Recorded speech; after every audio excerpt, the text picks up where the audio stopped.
And it's session time. We are here. Hello, everybody. We are back with the next episode. Woo! uh,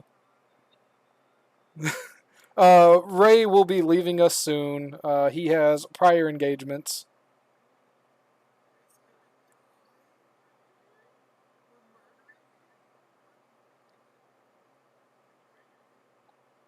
I mean, one one of you can. You know, it's funny. One of the last thing. One of the last things I remember Nick saying from like 2 sessions ago was that she still wants Raymond's skeleton because of the vision, and it's like at this rate she might have Ray and Raymond.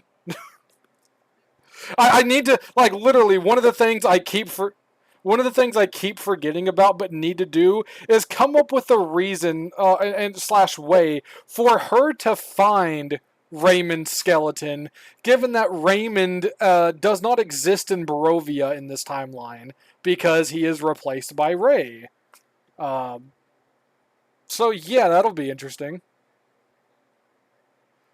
I mean, I don't know. Yeah, I guess if I have you guys enter any like omnipresent magical shops or anything again anytime soon, any kind of events like that, I can come up with a Raymond corpse there or something. But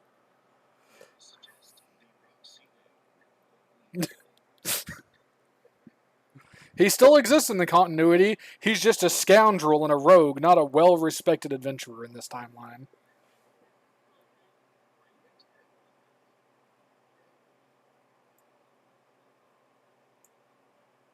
I mean, it's where you constantly advertise your brand as your personality, and treat everything as an advertisement um, for PR stunts. Anywho, wow, all this time for us to get things out of the way, and immediately we have a scuffed intro because we get distracted and go off on weird random tangents. Man, which I mean, it doesn't help that I can't give a good intro to save my life anyways. I just don't know how to fucking say hello to people normally. What is normal? Anywho, let's find out who will be doing this week's recap. We will do recap macro. It is Scott. Scott, how do you feel about doing the recap this week? Are you confident in your recollection from last week, or do you want to pass it on to someone else?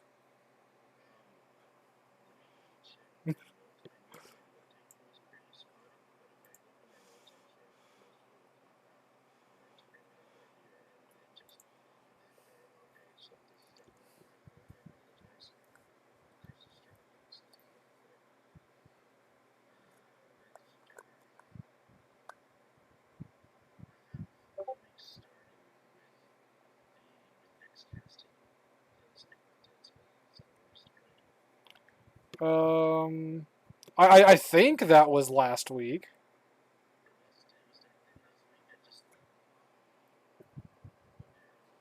The ninth was 2 sessions ago. Last session was the 12th. Yeah, it was 2 days after my birthday.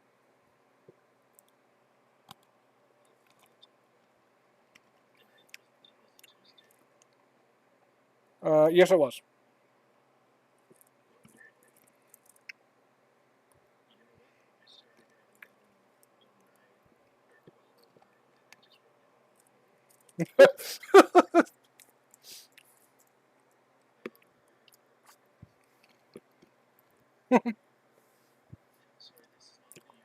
I can see the future.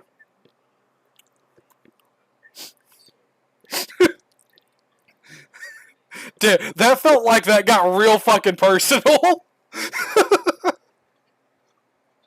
Like that is.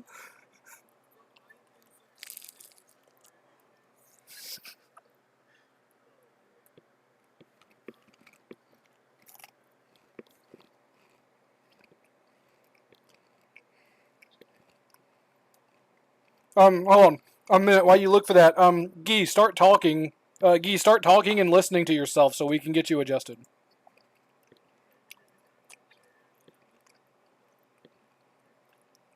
No, no, I'll just naturally turn you up a little bit, anyways. I mean, you got to be a little bit narcissistic.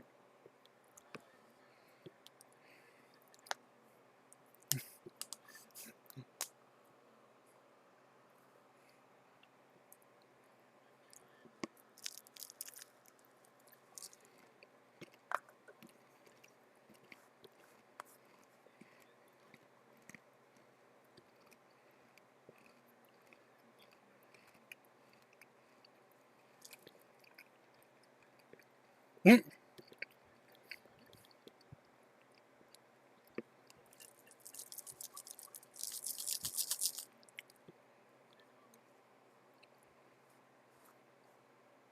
I am missing context, but at the same time, I might go back to playing that soon, so I don't want spoilers.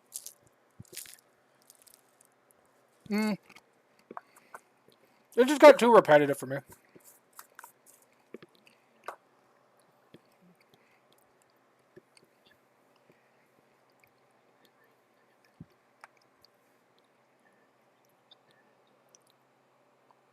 Alright, so we will. Oh, alright.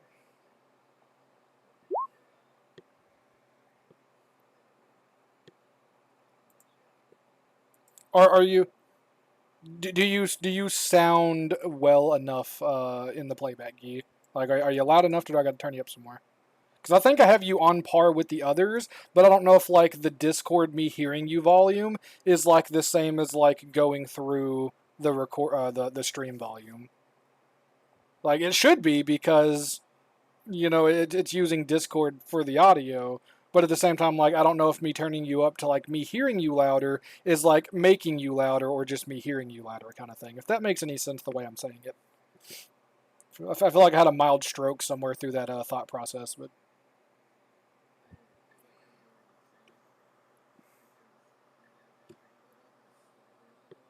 yeah, I mean, nothing I can. I have like I have the manual delay set to 0 by default. Twitch. I'm pretty sure all streaming services, but at least Twitch, the only one I've used, has like a guaranteed like 30-second delay. I think can't do anything about it. Can't get rid of it.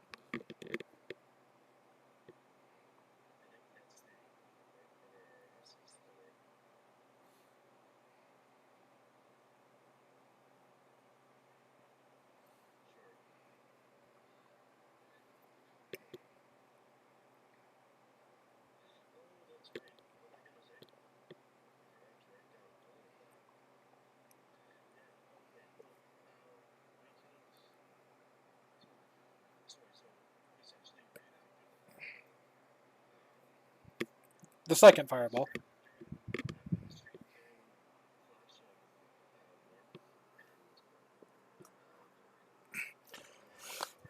The second fireball had hit the thief.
to the inn without incident during that period of time, um, uh, including Braddock, who first alighted on the roof, and then after a moment, to ensure that it was safe, he uh, jumped down to the stairwell uh, and re-entered through the doorway on the upper floor, um, and took the body to Nyx for her uh, use. Uh, she was able uh, to cast speak with the dead on it, um, while everyone rested in whatever manner they each do. Braddock stood guard outside um, during that period, and was able to overhear most of that conversation of the spell, uh, where they learned uh,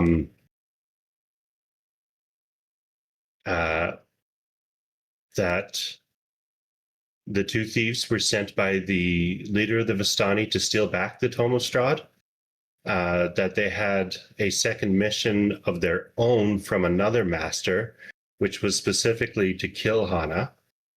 Um,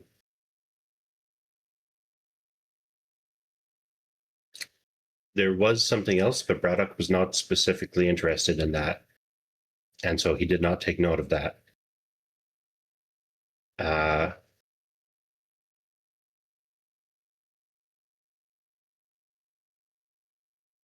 Braddock finished his rest shortly after that, and he went outside to take one last look around the perimeter of the inn.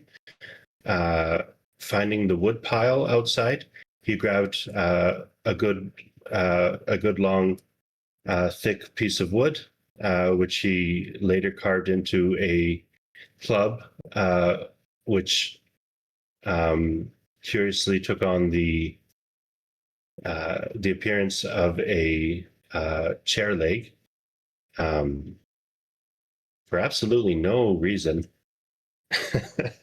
um, However, on his loop around the building, he did spot an impression in the grass that looked like a weapon had been dropped, a dagger or some other short-bladed weapon, and the grass or the earth around the blade had been damaged as if by some caustic or corrosive weapon uh, substance. That's the word I'm looking for. Um, and so he wrapped up some of that damaged earth into his bandana. He meant to share that with his companions, but actually missed that bit um, in his later summary. Um, uh, they He then returned to the group. They all eventually woke up. Ray woke up second, went down for breakfast. Braddock joined him. Eventually, everyone else came down, essentially one at a time. Uh, we all came down and ate together. Uh, we had a visitor. Oh, don't tell me I forgot to.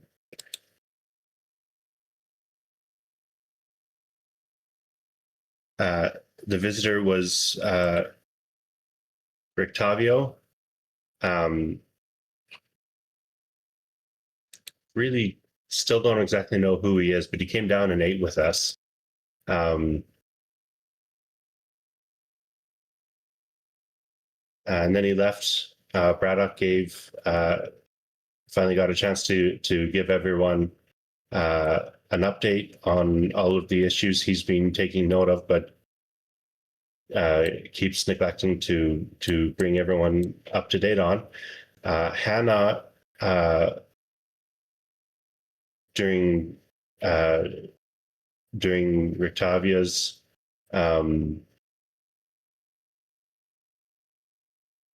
while Rictavia was there, she got bored and left, and she went off to go play games at the festival that started that day, the Reaping of the Grain Festival.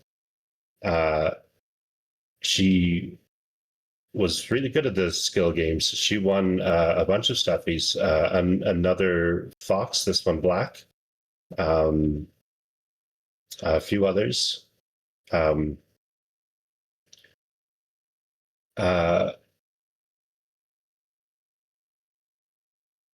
While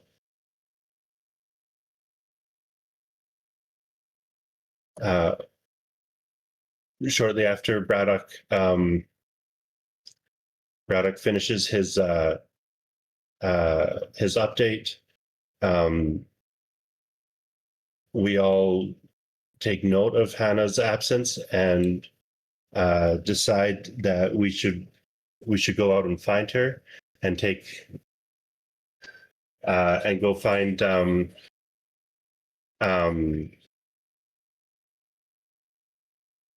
and go find Hannah, and then go look in on Felix, who is the child at the orphanage in Vallaki, who has a possessed amulet, and try to take care of that. While we are out looking for Hannah, a child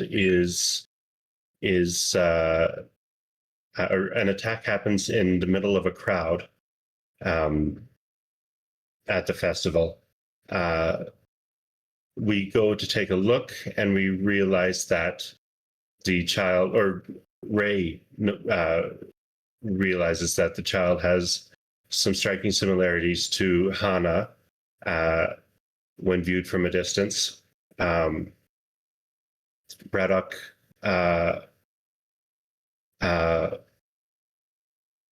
opines that it is possible that the person who got away, the assassin who got away, may be trying to take out Hannah, and so we should, and so it may have been them, and so we strike out, or we try to get just everybody around involved in the lookout.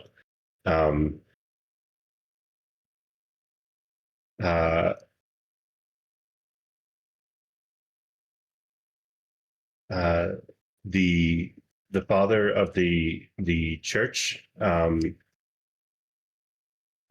takes the death of the child very hard.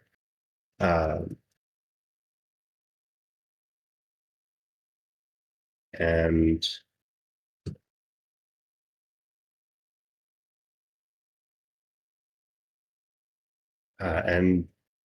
I think we noticed that we learned that the child was not killed from up close, but rather from a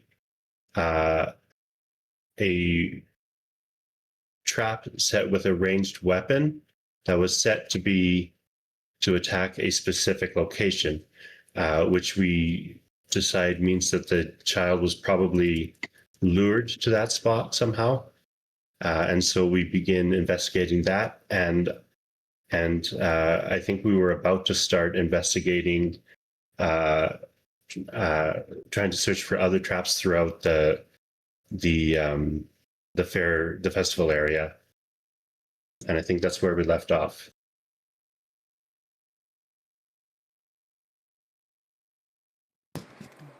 That is accurate, yes. What The is the one thing that happened before we ended? Before we entered what? Before we ended the session. Oh, before we ended the Come on. session.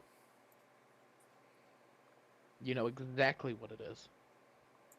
I mean, I don't know if it happened again before we ended, but I did completely omit your tryst with No, not that. At the end of the session, something happened that we all are involved in, apart from Nyx. apart from Nyx. We talked about it earlier. Did we? Before the stream. Yeah, we did. I've It's a got a nice terrible handkerchief you memory. have.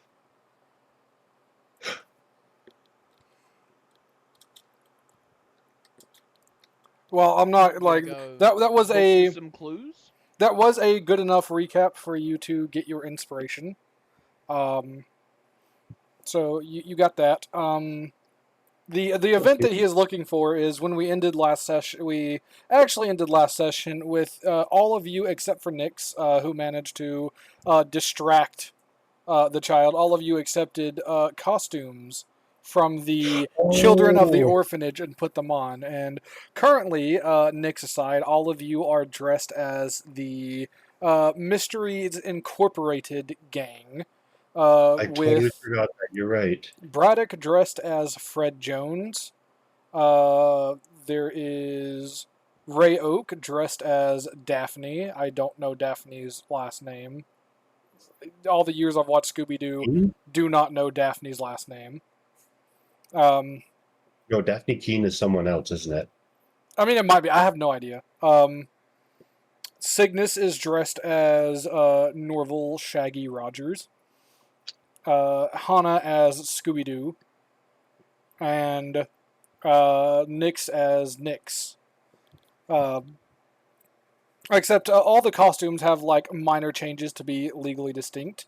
The Braddock's costume does not have an ascot; it has a orange tie. An orange tie. Um, Daphne is in, Ray is in purple go-go boots with fishnet stockings under the dress. Goddamn right. Uh, the only thing I could think of for Cygnus's shaggy costume is it has a like shirt pocket, like a breast pocket on the shirt. It's like a Wish it was a Dalmatian. it's like a no, we're talking about Shaggy. It's like a polo shirt with like the breast pocket instead of just a green shirt. Um, so it's a bit more of a proper Shaggy, I guess.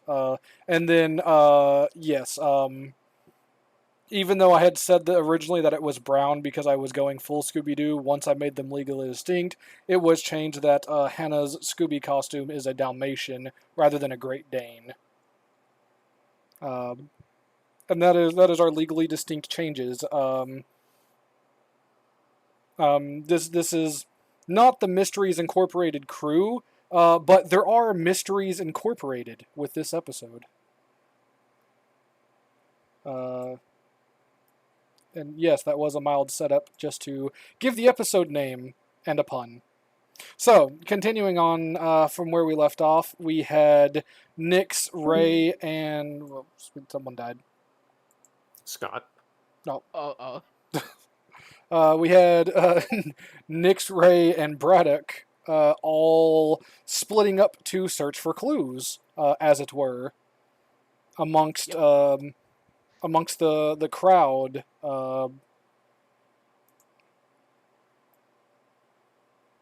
So you guys are welcome to do things.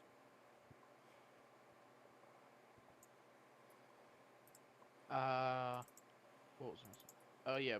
Me, Nyx, and Braddock were looking at other scarecrows to see if they had crossbows hidden. Yeah, so track. let me pull it up. Let me pull up the map here. Feel free to move yourself around the town. You don't obviously. I don't have. I didn't bother, and by that I mean I entirely forgot. I was probably going to, but I entirely forgot to make a map with like any of the details for the festival. So feel free to move yourself just kind of around the city, and I'll just like let you roll to search the nearest one.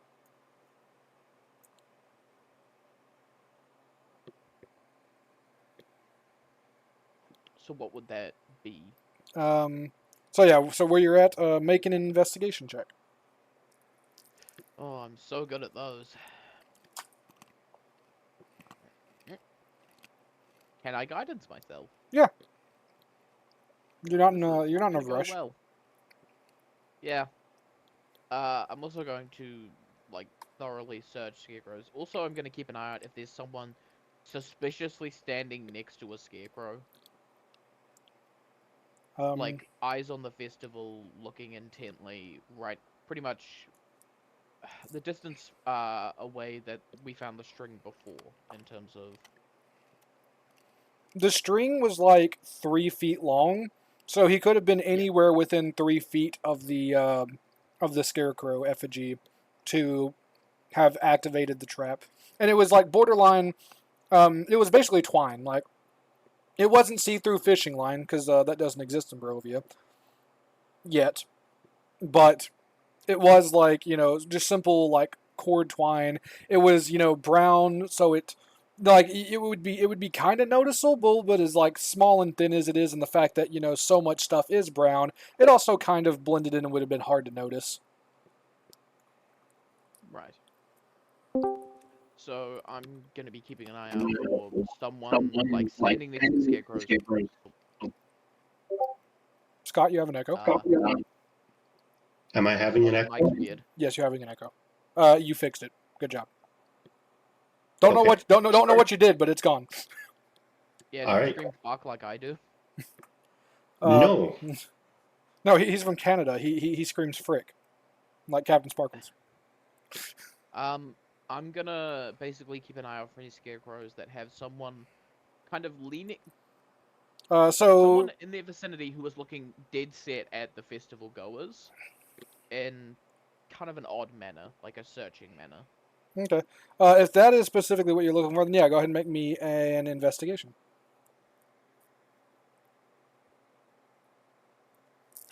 Pray for me. Got this. I pray for you from the spirit. Huzzah! Woo. Not terrible. 15.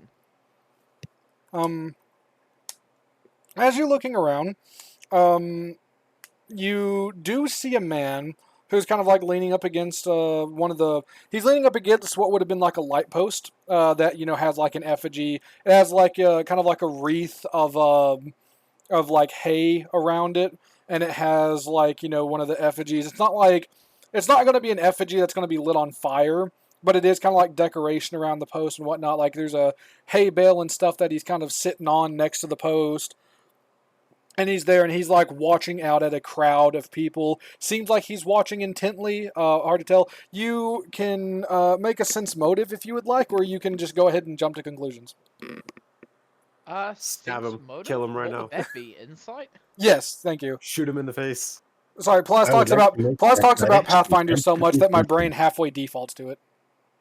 Right. Okay, I'm assuming I can't guidance this. You can. Yeah, you're Okay. taking a turn Alright. to kind of look at the man. You can guidance it. Alright, come on. Okay, 19. 19.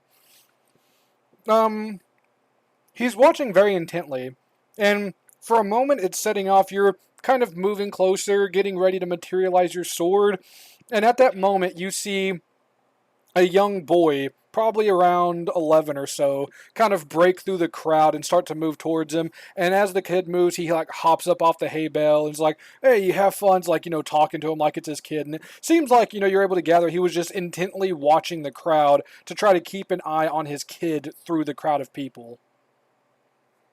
Right. Yeah, another thing I'm gonna try and keep an eye on is look for obvious, like, traps that a child would fall for. Like a, like, sweet on the ground or a lollipop or something like that. Okay, I will You have allow. really low opinions of Hana, don't you? I will No, that's allow what he used you. to bait the other child. I will allow you to make another investigation for that. Ugh, fuck. This is not my forte. And Come on, Daphne. out Use those here, die hard. out here in corporate, like out here involving yourself in a full-scale investigation, complains about making investigation checks. No, it's just, Average D&D party. no, it's just my guy's making my guy like be interested in investigating doesn't mean he's good at it. Okay. Maybe Daphne's stockings are working for me. As you make your way around, you find yourself. I'm actually going to move you at this point. You find yourself outside Rictavio's. Not Rictavio's. You find yourself outside of Blinsky's toys. Blinsky has his game that Hannah had played earlier set up. It's the classic like shoot down the toy. He has his toy bow on the counter. He's has his little stand of arrows behind him that he gives the kids whenever they pay and stuff like that. He's constantly setting up the toys and fixing them and stuff. And you notice what looks to be like one of the little foam swords that the kids have been running around, like Hannah now has one of, kind of laying down on the ground, like it's partially kind of wedged between a couple bales of hay.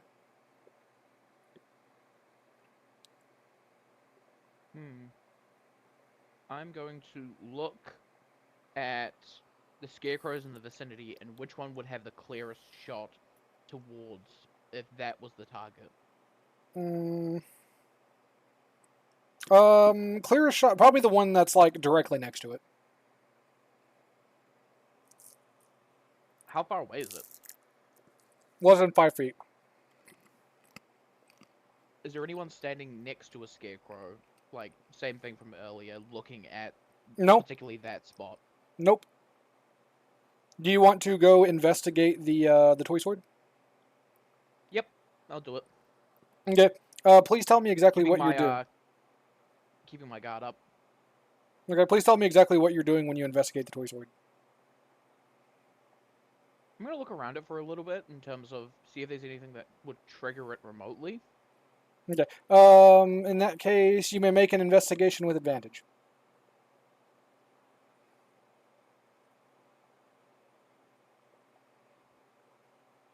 Come on, Daphne.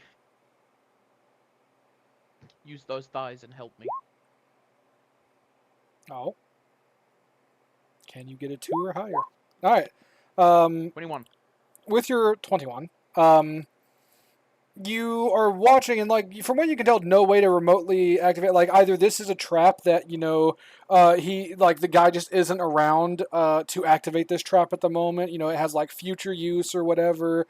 So to kind of prevent this, you don't notice a crossbow in any of the nearby effigies to this trap. But that doesn't necessarily mean anything. Better safe than sorry. Like it might not even be a trap. It might have just been a kid dropped their sword and it got like stuck over here. Hard to say, but either way, to err on the side of caution, you're going to disarm it by removing the sword. And it's as you reach down, you're about to grab the sword when you notice the sword moves. Just like if you weren't watching this so intently, you wouldn't have even noticed. You would have just grabbed it. But you swear it just moved a little. And it's at that moment, as you kind of like begin, you like crawl on top of the bale of hay to look at the back, like where the hilt of the sword should be. And you begin looking, you notice it's not a sword at all. It looks very similar to the swords. That is a snake. Oh. Wait, you grabbed a snake? There's a snake in my bale. I'm a snake. It is a snake that seems like it is either like currently asleep or just otherwise preoccupied to just lay there for some reason. It's not like moving much. It had just barely shifted when you noticed it right before you grabbed it. And you can gather that had you grabbed the snake, it most certainly would have reacted in a not great way. I wonder if snakes like apple crisp. I'm just gonna kind of noticing like this. Is it on a hay bale? No, it is like currently the head of the snake is between a pair of hay bales in a manner that makes its tail look like the blade of one of the foam swords, and it looks like basically like where its head is where the hilt would be between the two bales of hay, like it had gotten dropped there, like the sword had gotten dropped there, but it's not a sword; it's a snake. So, clearly by chance, by design, hard to say. It is a wild animal. But the snake is like expertly camouflaged here to look like a toy sword, to the point where even you, who are not a barely sentient child running around, had believed it to be a toy sword. You can only imagine if a kid had noticed this, what they would think and have done. I'm just would've gonna noticing this. I'm going to kind of. Oh, fuck. What is your Damn it. what is your method to deal with this snake? I am going to.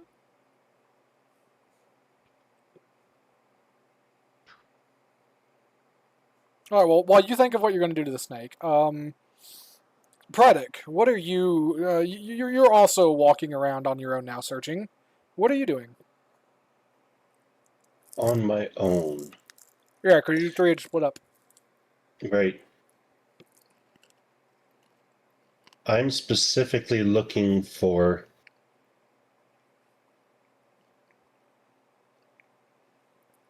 Drum roll, please.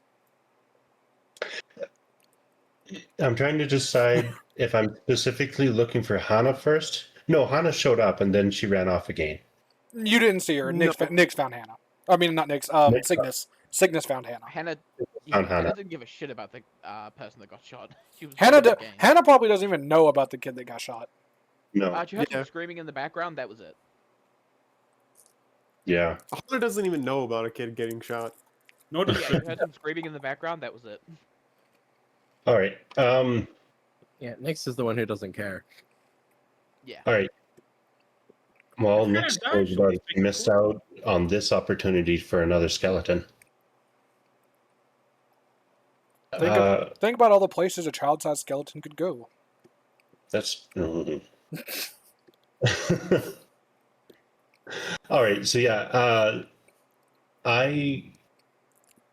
All right.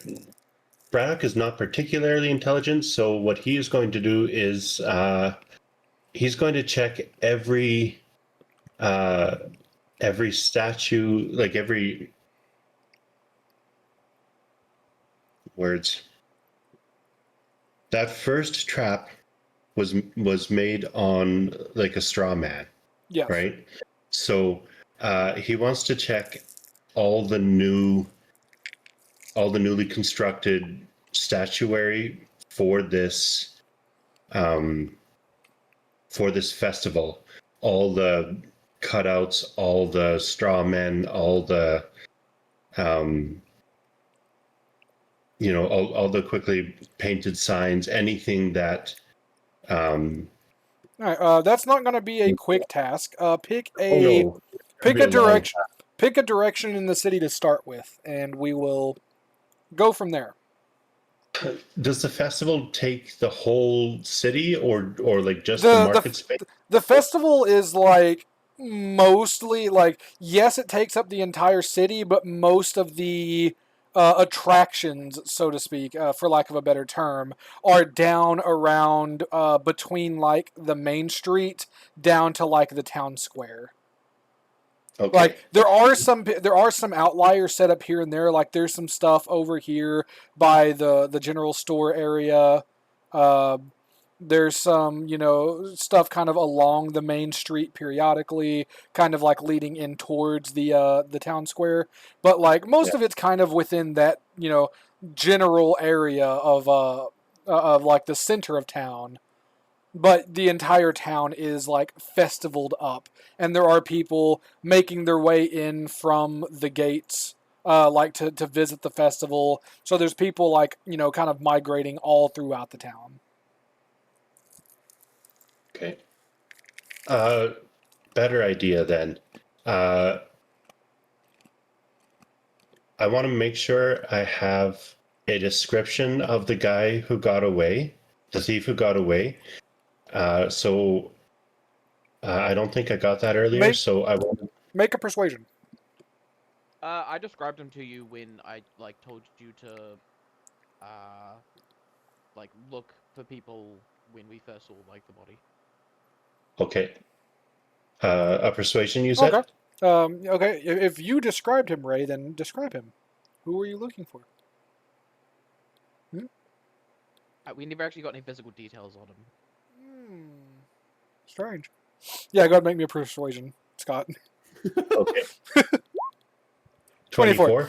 The description given, which granted, very vague because they didn't have, much detail to go on. They didn't, they weren't like staring, really checking the guy on or anything. So you get a vague general description. It is a man of average height and build, fair skin, dark hair, like dark short hair. Sorry, clarification. I was more interested in getting the description of the guy that Naked Ray was chasing last night. Yeah. I want a description from Ray. Okay. Description matches. Okay. Because I want to basically, because my next step then is to go see if there is a street artist, maybe like a caricature painter or a face painter or something. See if I can pay them for some. Hadn't thought of it, hadn't intended on it, but a face painter sounds like it makes a lot of sense. So sure, you can find one. I will say this, Brad. He from the guy I saw outside to the person they described helping set up the tent, there were some differences. I don't remember what they were, but there were a couple of them. Again, it is a vague general description, and vague generally it matches, but you got a more specific look at the man you were chasing. Very brief, you don't have all the details, but you got a more specific look at him. You saw his face. Yeah, I mean, I stared directly at him as he had his hand in my fucking bag of holding. They did have a short conversation, and I mean short. It was like, 4 sentences? You weren't able to get, a lot of the detail because he was wearing a lot of clothes to obscure a lot of detail when he was breaking into your room. But he was, a man. But he was he was never in a straight standing posture. So and again, he was wearing a lot of clothes. So kind of hard to get, an exact build. But he was, fairly average from the best you could tell. And same with height, fairly average. He never stood up. He was always, crouched because he was crouched down in your bag of holding. He sprinted from a crouched position. So you never got, a great view of him standing up or anything to get an exact height, but fairly average. He did have short dark hair, and he didn't have pale white skin, but he did have fair, meaning Caucasian skin. Right. He was kind of lightly tanned. I'll have to be going soon, sadly. My final thing will be, I'm just going to be using Mage Hand to basically gently pick up the snake and kind of put it over the wall to outside the city. Alright, last check I need you to make me then. Make me an animal handling. Oh, I'm great at those. Can I guidance myself? If you prepare the guidance before you do the Mage Hand, sure. Yeah, I'll do that, because this is +0. Beautiful. That one! Pick it up and drop it down your own pants. Wait, There's a +3. Oh, that's your guy. Inspiration. Okay, fair. Go ahead. What? That's probably a good use for it because you don't have anyway. You don't have time for a combat encounter, so it's probably best to go ahead and use that. Yeah, I'm gonna be hitting off anyway. Sadly. So go ahead and oh, make that great. other roll. The animal handling. There it is. Okay, Okay. 14. 14, you can succeed in like gently lifting the snake without greatly disturbing it, and then like carrying it higher and higher into the air Yeah. until you eventually just like get close to the wall, and then like cracking a whip, you just fling the fucker over the wall and it's gone.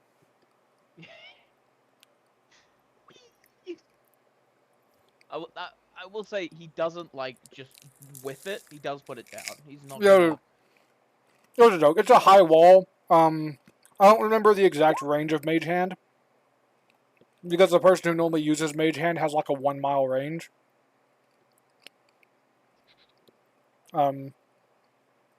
But 30 feet. 30 feet. The wall is higher than 30 feet, so you would have to like throw it to get it over the wall. You don't have to like whip it, but you do have to throw it to get it over the wall. Okay. Whipping Hot potato. That's what I was thinking, was that it was like 30 feet. The wall is like a 50-foot wall. Yeah. So 60 foot you could have gotten it over the wall, but 30 feet you can't quite. You have to like get it as high as you can and then like toss it. Right. Okay. Have fun. One less snake in the village. Who knows what that will do? We will let you know how you die when you return later. Oh, excellent. And feel free to kill me. I did say bring it on when you said like I'm gonna actively aim to kill a character. I didn't mean this session. I just meant in general. Oh, okay, yeah. I mean, if he gets beaten up for being a pervert, I feel like that's pretty on brand for Ray. Right. I'll catch you guys later. I may be able to join for the end of session. I do not know, but Have fun and be quick with your lunch.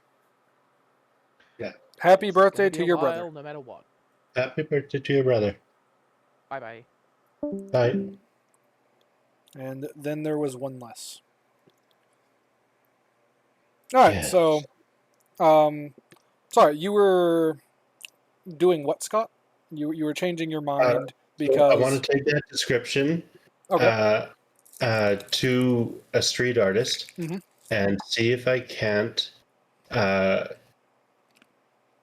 convince them to let me pay them to sketch or paint a depiction to the best of their ability with that description, so that I have. Make A make visual make to another go around. make another persuasion. Persuasion. Come on, you. 14. 14. Oh, not Okay. as good. He does want to stress beforehand that he is in no way a sketch artist. He will, using this description you give, he will draw you a caricature if you want. It'll cost you 2 silver, but like Do you it's happen to know a sketch artist? not in the city at the moment. All right. Or given the time period, artists aren't, at least not like performance artists like this, aren't like super common or mainstream. It's not like modern Very true, day. yeah. It's not like modern day New York or L.A. where you just try to go downtown to take care of your business for the day, and there's like 18 of them harassing you to do a picture. That is fair. Yeah, no, absolutely. I mean, try your best for some realism. Yeah, absolutely. So you pay him.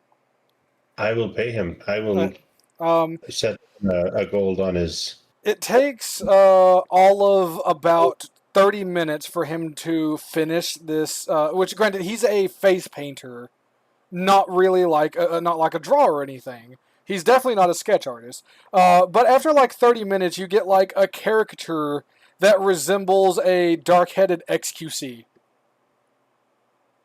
Okay. Excuse me. I'm going to have to look that up. Sorry. Yeah. Have fun with that. Well, XQZ. XQC.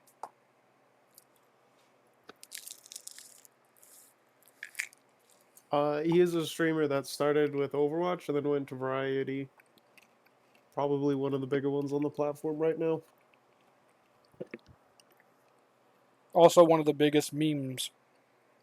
Yes. All right. So Nyx, while he's spending 30 minutes having this caricature drawn, that may or may not look like the man he's looking for. What are you doing? What are you doing since you three split up? This means nothing to me. I believe that the last time I was not caring and heading back to the inn, Okay. but unless I find something along the way, You guys were not far from the inn, so it really takes you like less than 5 minutes to get there. What's your passive perception? give me one sec. What is my passive perception? It is, I believe, 14 or 13. 14. 14. Okay. No. I mean, in the very short time it takes you to get back to the inn, nothing happens. Cool. She's just going to spend a little bit of time reading through the book, All right. making sure that it wasn't damaged in any way. All right. It is. You may make a investigation check, and they are 2-hour increments. Okay. Investigation. She'll do her best. 12. I don't think that unlocks any additional chapters or secrets for you, but I will say with your 12 investigation, you can tell, aside from some minor, like, scuffing of either the front or back cover from, like, when the dude died, and, like, basically fell on the book and skidded from the impact of a fireball next to him, no damage to the book. Cool. That's mostly what she was worried about. After going through that for a little bit of time, she's going to sigh and head back out to look for Hannah. Okay. What direction are you going to look for Hannah? She's going to go.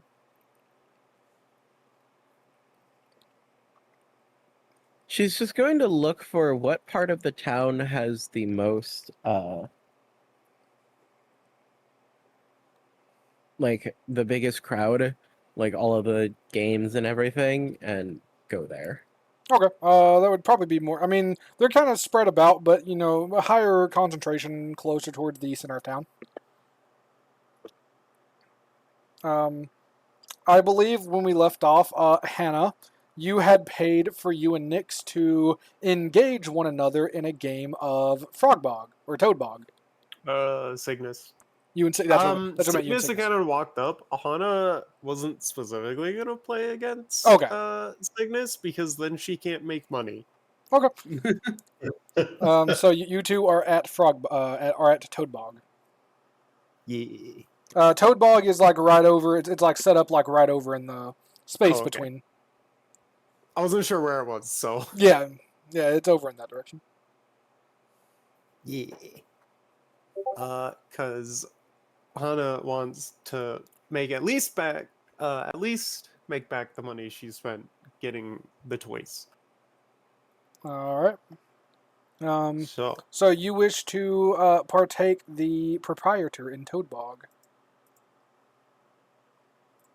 Yeah. All right. I just have to not roll absolute shit on my athletics, and it'll be okay. There we go. I should have listed this out in like a more readable format. I literally have to search for Toad Bog. I just remember it was like an athletics and then some sort of a dexterity, yes, and then average. All right, so the proprietor, as you step up, it is kind of like a shorter man. He has like not the best posture. He's kind of like perpetually slouched a little bit, perpetually hunched. He has like kind of long, thin arms, and he keeps like doing like the finger touch thing in front of him, where he like just keeps bouncing his fingertips off of one another, like doing like the scheming hand gesture in front of him. He has like a Ushanka kind of hat on, like one of those Russian hunting hats, and he has like the very thin, very thin but long, like Chinese kind of like basically like two fucking strands of hair mustache, no other facial hair. And as you approach, he looks to you through his squinted eyes and just, do you wish to play a game of Toadbog? Yeah. Are you playing with a friend, or do you wish to challenge the master? I'm gonna win and I'm gonna beat you. Oh, brave words from a young girl. Very well. We will make it 2 silver a whole wager. I thought it was one. Are you scared after boasting so much? I'm never scared. I'm gonna win and I'm gonna make all of my money back. Very well. He leads you out to the court. You stand over your hole. You have your 3 toads by your feet. And they very much look like little bean bags, because they're literally filled with beans. Little bean bags of Boggy the Frog. Perfectly round little toads sewn together. As he gestures, you may make the first move. So yes, first it is an athletics, followed by a acrobatics. An average, you need 18 on average to make it in the hole. Okay. This is the DC has been increased. This is an up the ante match because you're so confident. It's fine. It's fine. It's fine. I don't have a -2 in athletics. Okay. 12. Oh my god, the good one rolled so low. All right. That is not an 18. You make it a little under the hole, and he gives a bit of a snarky sneer. What is your fine. passive? What It is your was the passive fir- perception? 19. 19.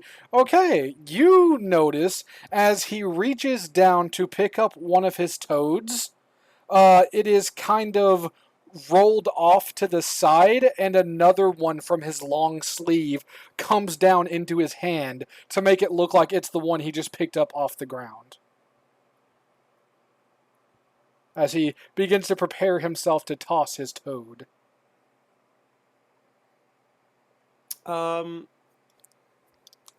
Ooh. Okay. I'm gonna uh um are there still 3 on the ground?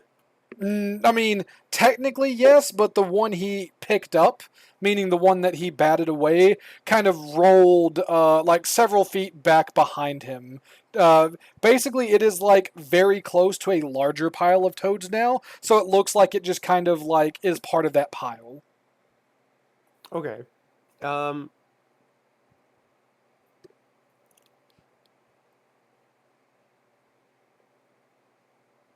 Okay. I am going to hold on to this information for right now.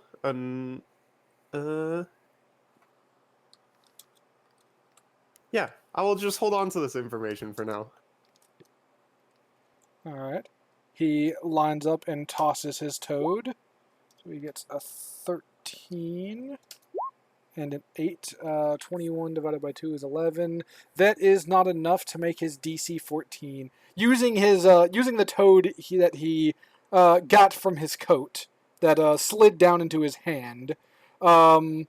it flies in a much heavier arc, and it lands next to the hole, basically making his DC lower to make it in, but it still doesn't quite sink in the hole. It's just next to it.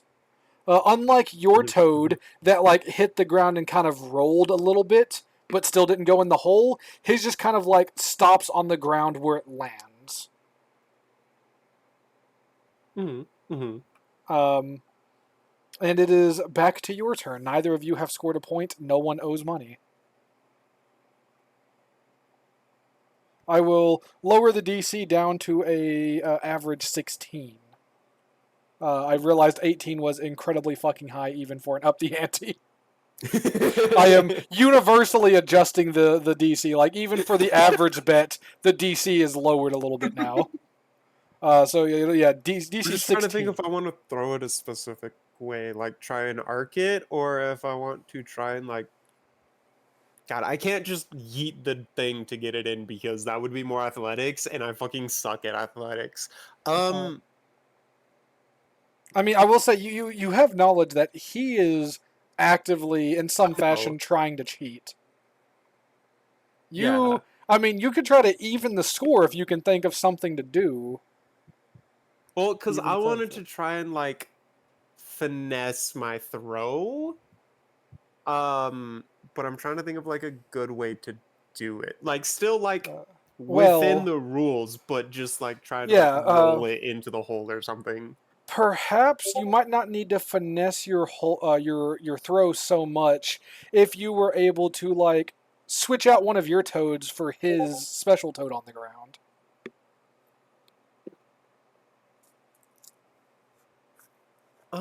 But I mean, it is kind of like where your toads are kind of like back behind your feet, it is kind of in front of your foot, so you would have to be like very good to successfully swap your toad for his toad. But it is something you could try to do. I mean, to be fair, if my the acrobatics roll is anything to go off of, like I'm just gonna roll low on die. But sir, you were talking to a dex-based character. I'm aware.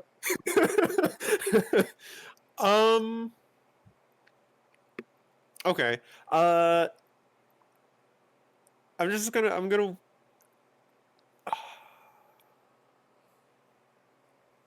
gonna wait because I want to keep one of his here. Okay.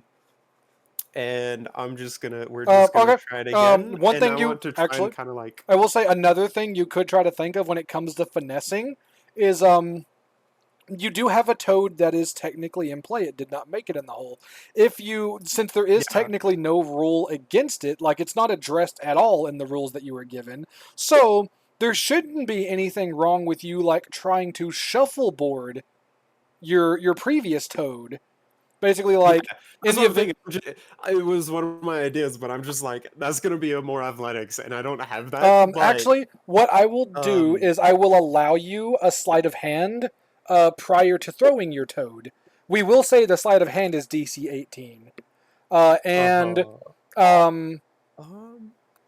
it will allow you, if you hit the DC, if your second toad falls short of the 16 average DC, then you may make an additional acrobatics acrobatics to add to your first toad, basically to like try to bump it in. okay, that works. I can do that. But you have to make the sleight of hand first. Sir. Okay. by all means, carry on.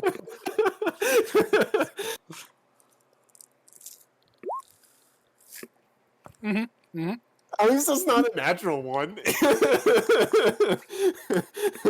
I love my -2 athletics. It's so great.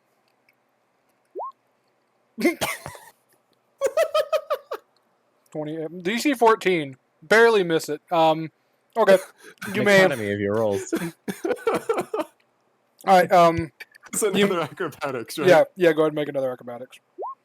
26 plus 12 is 38 divided by 2 comes out to more than 16. So yeah, you managed to knock your first frog in with or your first toad in with your second toad. I'm just gonna kind of like do the villainous pose, anime villainous pose, and be like, clearly I'm better than you. I did not expect an amateur to come up with an advanced technique like toad bouncing. As he once again reaches down for one of his toads, swapping it out with one from his sleeve. And he is going to... first, he will make another sleight of hand to attempt a toad bounce as well. Yeah, okay. Hey, he's got decent too. So he will make his athletics 20. Wow. Wow. Plus his 2 19s on die. Good for him. plus his. All right. So with that, it is high enough that he bounces and he rolls. He knocks in the first toad, and the second toad also rolls in behind it. So he has scored both of his toads. I wanna while he's tossing and it's like kind of in the air, I'll just be like, yeah, I've got tricks up my sleeve too. Six throws. Okay.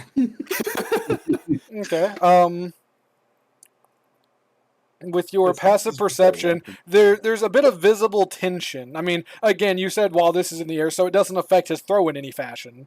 But Yeah. there's like a momentary like freeze of hesitation before he goes back to a very relaxed demeanor and just, well, based on your toad bounce strategy, I am sure you are full of tricks, little girl. As he does not directly address what you seem to be implying. And Okay, see, now that I've called him out, I don't want to fuck up. So we're going to, for the moment, play it fair. Oh, really? Yeah, I will just simply get it in the first time. I mean, do you want a backup strategy and go for the sleight of hand to toad bounce? Yeah, we'll do that one. Okay.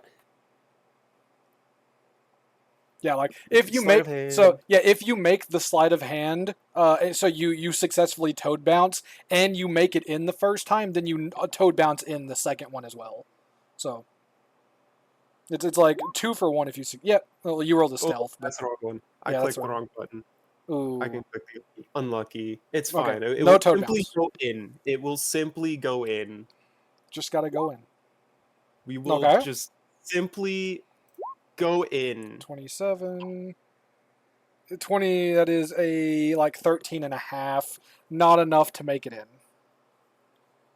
It lands Damn. just shy of the hole. Sitting there next to your second toad Next to the that second bounced one. in. And he will wind up for his final toad. 17 and 12. Which again, you do notice. I mean, no one else seems to be, but you do notice as he once again substitutes in a third toad from It's his 14 sleeve. and a half, so. So he makes it in 3, and he looks at you and just 3-1. That is 4 silver you owe me, little girl. Oh, and I'll pick his toads up, and I'll walk over to pick up my toads, and I'll just be like, wait a minute. These ones are lighter. Oh, his are actually heavier. Oh, and I'll say, wait a minute. These ones are a different weight. So, I think that means you were cheating. Do you maybe, and I'm saying this like pretty loud, Mhm. and I'm gonna be like, you wouldn't happen to have more of them in your sleeve, would you? You know, where you were dropping these ones out of the entire game? Make an intimidation. Signu starts paying attention. I'm not super intimidating, but I have I have okay charisma. Let's hope this works. Do I have anything? No. Being a frightening child. 9. Okay. Oh. Can I assist? How are you assisting? I'm standing right. I'm just standing reaches there. and becomes I'm big. just standing there, emotionally staring. I'm just standing there menacingly. Angry look in the Uh, eyes. Unfortunately, Yeah, no. but you- Standing there does not give Hannah's threat any advantage. He does slightly. As you do so, he kind of like smirks as like people noticeably kind of begin to stop and listen and just. Of course, a sad, desperate little girl who loses a bet she could not afford to pay tries to cry wolf and blame her competitor. You should not boast and make bets that you cannot keep, child, as he snatches his toads away from you. This qualifies as an injustice, doesn't it? I mean, to some extent, I imagine. I got this. I'll be like, but I'm not lying, and I will cast Zone of Truth. Wait. I am level 5. It is a racial. And I will say, I can attest that I wholeheartedly was not cheating during this. It was all just simply the skill of my throw. Did you swap your toads? Tell the truth now. He beat your spell save. Shit, hold on. He wouldn't have to. All he would have to say is, all toads used were mine.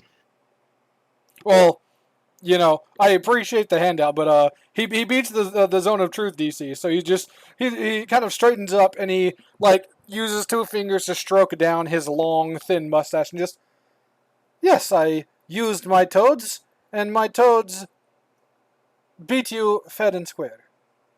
It actually does not say he can lie. It just means they are aware of it and thus they can evade it. They can evade telling the truth. Yeah, technically that's what he did. Like what he said actually wasn't like he used his toads and his toads beat you fair and square. I specifically asked, did he swap his toads? Oh, did he swap his toads?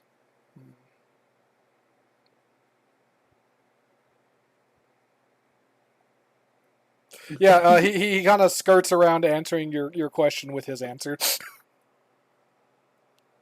Same answer, he just skirts around, like doesn't actually answer the question you're asking. I was just saying, okay, well, that wasn't the question I was asking. I asked if you swapped your toad. Did you maybe drop one from your sleeve and toss the other one back behind into the pile that's back there? Hold on, I need a minute for my brain to work. I was not prepared for any of this today. You were prepared for a mystery. I'm trying to remember. Oh yeah, my spell save is only 14, unfortunately.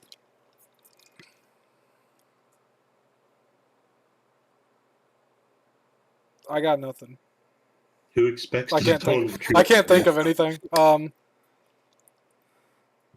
Yeah, because I know there are specifically then- some of the there are some very specific class feats that do specify you are if you pass the save, you can't lie. Otherwise, I'm pretty sure that's how Zone of Truth used to be. Was that they could speak if they passed this? I pulled this from I think it was from the just old PHP. I don't know. I feel like the old one, or again, hardly anyone used it, so I just might be misremembering. But I feel like the 2014 version stated that if they passed the save DC, then they could just speak normally, meaning they could lie. Yeah, I know he failed.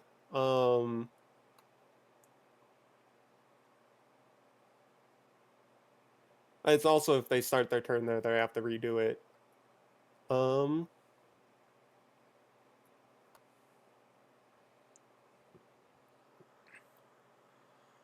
Why do you waste my time as such? You lost a bet, and you are wasting time to try to refuse to pay. I'm not refusing to pay. I'm simply trying to make it a fair game, which it appears that you are not.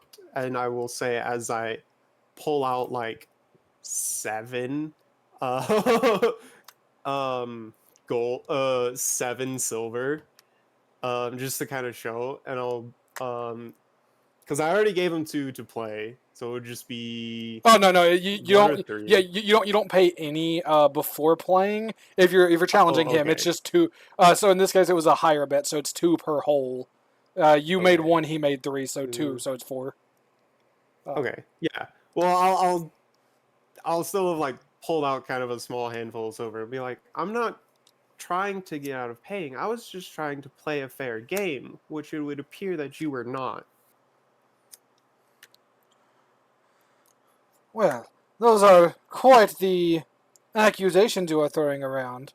Perhaps you would like to challenge another round. And maybe this time, if you can find ways to substantiate your heinous accusations, certainly if you believe I am cheating, with all of these people now watching so closely, I would not be able to do so again.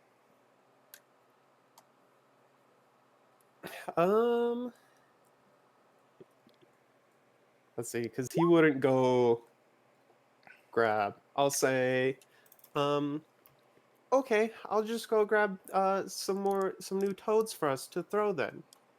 And I will go to the pile. I will grab 3 toads each, and I will Are you give grabbing him heavy toads or are you grabbing light toads? uh There are both in the pile. okay. You could also I will grab a combination if you want, but yeah. heavy toads I give you will the grab advantage. 6 of the same toad. So we'll do 6 light toads for each of us. Okay. Or 3 light toads for the both of us. And then fun fact, Zone of Truth lasts 10 minutes. And then and I will give him 3 light toads. And I will have 3 light toads as well. Alright, he will I take will walk over to my spot and I'll say now it would be very poor sport if you were to try and cheat again.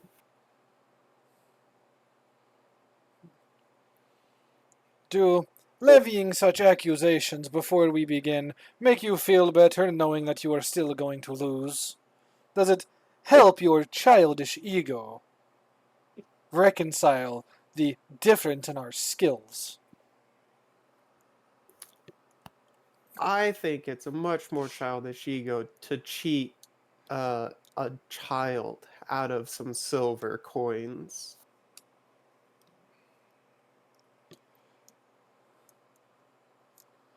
With that, you may make the first move. Okay.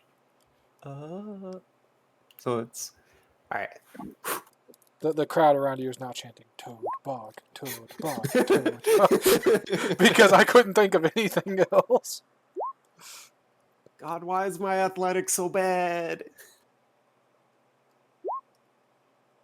25.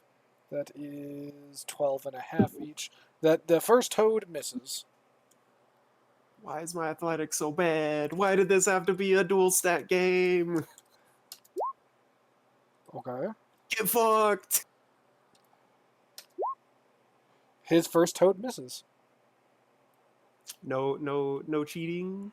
No, he threw the toads you gave him are in his hand, and he threw it. Good. Just give me a second. I'm gonna make a little check here. Okay. Yeah. Okay.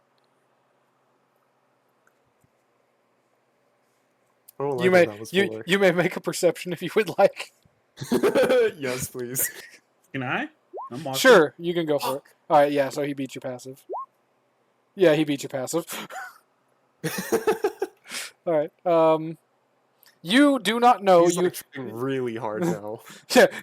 You do not know. Obviously, you failed the check. You do not see. He has switched his two toads with two toads that he had on him. So he is now back to using heavy toads.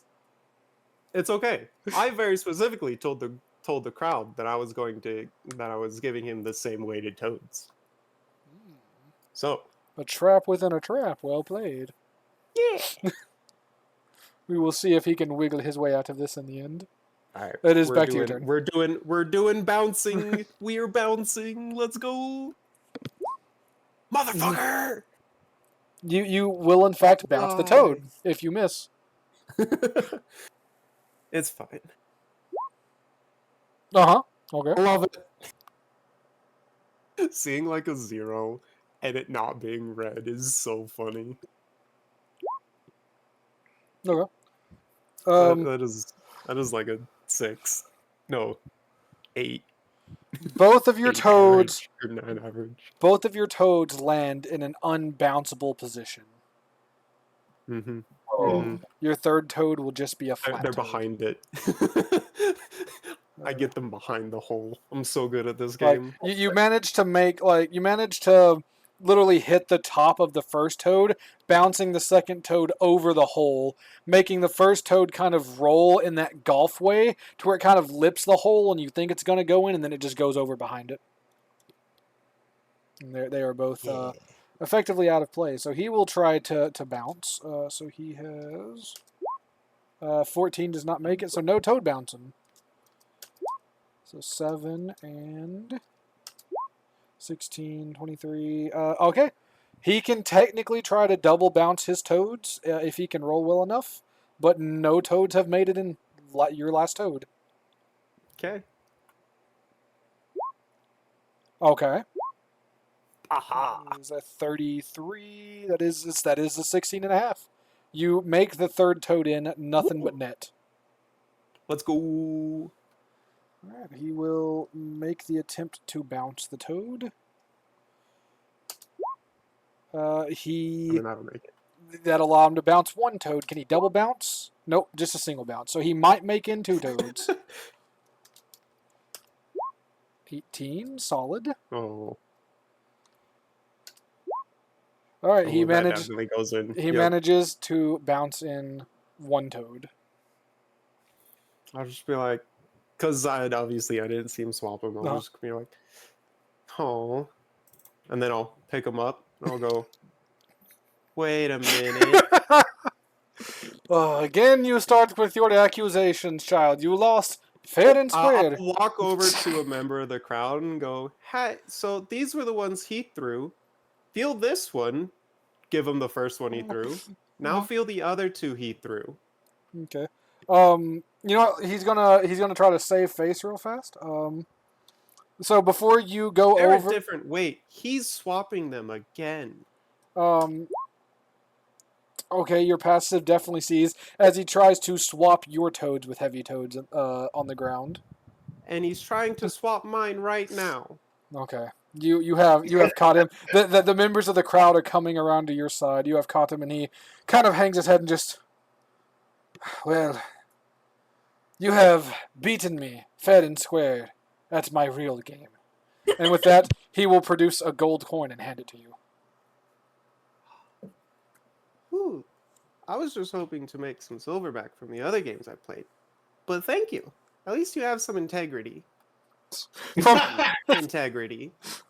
From around the corner, you hear Silverback from Blinsky as there's like, you just see like a fucking, an ape plush just kind of peek around the side of a tree.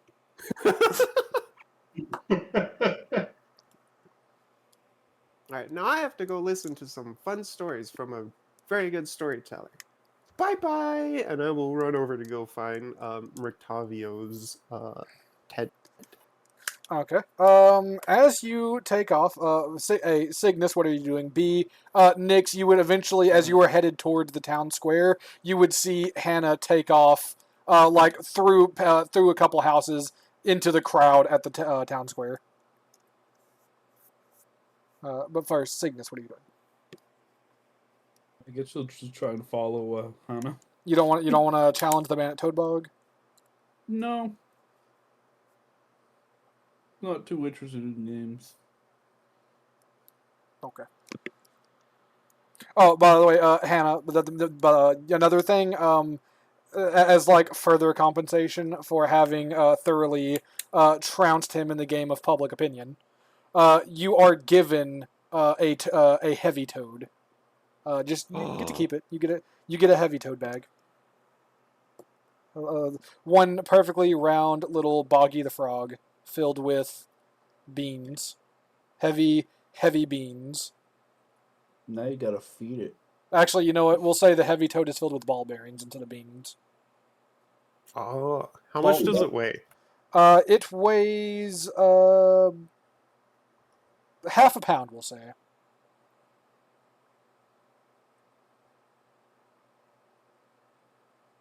Okay.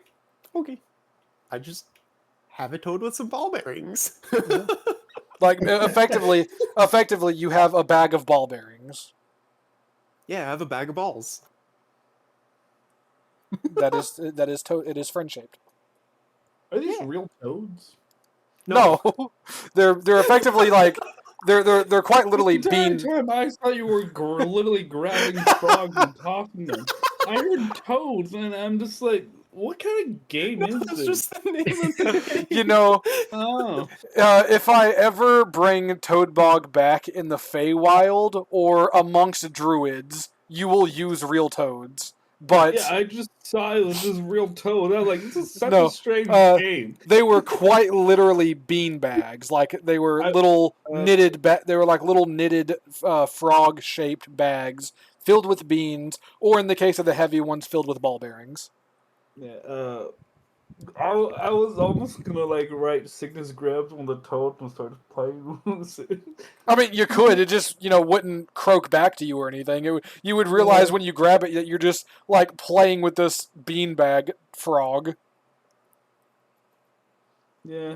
And yes, I know. Toads and frogs are technically not the same thing, but Yeah, like looking at both Zone of Truths, the old and the new, it looks like there aren't any changes.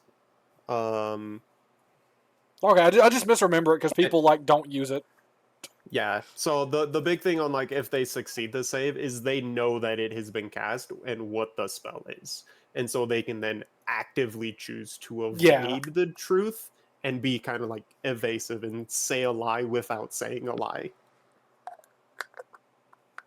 Alrighty. That actually gives me the idea for a new feat that I will write up that might interest one of you later. Yeah, because I know when I did a mastermind rogue for Malthael, one of the like capstone things was if I could do a save, or my save on Zone of Truth. If I succeed, they do not know I succeed the save because that's also another thing is whoever casts it knows whether you succeed or fail, and then I could also actively tell a lie, and they would perceive it as the truth because I'm within Zone of Truth and they don't know that I succeeded the save. I mean, that's cool and all, but for a capstone ability, that just feels really weak. It was also the Mastermind Rogue, which was very not roguish. Yeah, I mean, I know. It just like that just feels like, especially since Zone of Truth is like not used super. I mean, I don't know. Maybe there's some DMs who have like every fucking NPC casting Zone of Truth on their party, so it might be useful. But like, it feels like it was a lot more for like the we're in court with the king or something like that is kind of what it is. Kind of I feel like the main NPC use for Zone of Truth. I could see during a campaign Brennan Lee Mulligan casting Zone of Truth in every social encounter with his players. Specifically with Shaban and Lou. Sure. Anywho, all right, so in fact, it's also not a concentration, so it's just it's just a duration. Yeah, so for the next 10 minutes, anyone else who interacts with this guy has to deal with Zone of Truth. Yeah. So you go running across to the thing. Cygnus is following somewhere behind you, and Nyx, you watch as the two of them in their costumes run across. So at first Disappear into the at crowd. first you don't like because of the Kegurumi, you don't fully realize that it's Hana, but then followed by Shaggy with a mushroom cap behind. It's a pretty good bet. Huh. Man, Cygnus out here ruining my. I just disappear into the crowd. I'm just standing out like a sore thumb. The best part about this is if you were wearing your costume, instead of saying "huh" right there, you could have said "zoinks." Actually, no, it would have been Jinkies. My bad. Yeah. I got my characters mixed up. How dare you? I got my 70s slang mixed up. Rocky. Scooby out here casually casting Zone of Truth on people. I mean, seeing the Only other, once a day. seeing Hana in costume. I mean, if she's offered it again, she'll probably take it. But We'll see. I'll make checks periodically to see. I mean, eventually, like, I can't say how quickly, but eventually, noticing you're not in a costume, the kid will eventually offer you another one. Because one thing you notice is that they're not just offering them specifically to you guys, they're offering them to pretty much anyone they see without, like, some sort of festive clothing on to liven up the place. You notice as you are making your way around that there is a gentleman who is dressed in a like blue pinstripe suit. And upon like getting closer inspection, you notice it's not actually like a suit. It's more of a pair of like, you know, common pants and shirt that have been hand painted blue with like hand painted light blue pinstripe lines that aren't perfectly straight. He has like this little fancy gizmo, like a literal screwdriver he pulls out of his pocket to tighten nuts and to tighten screws around things. And then there's shit. I'm not a Ren Fair goer. I don't know what other costumes to make, but other costumes in the area. Kids are giving out costumes. I don't know what they dress like, but you see Budget, Starsky, and Hutch somewhere. So Scott's probably the only Okay. one of us who actively knows what they look like.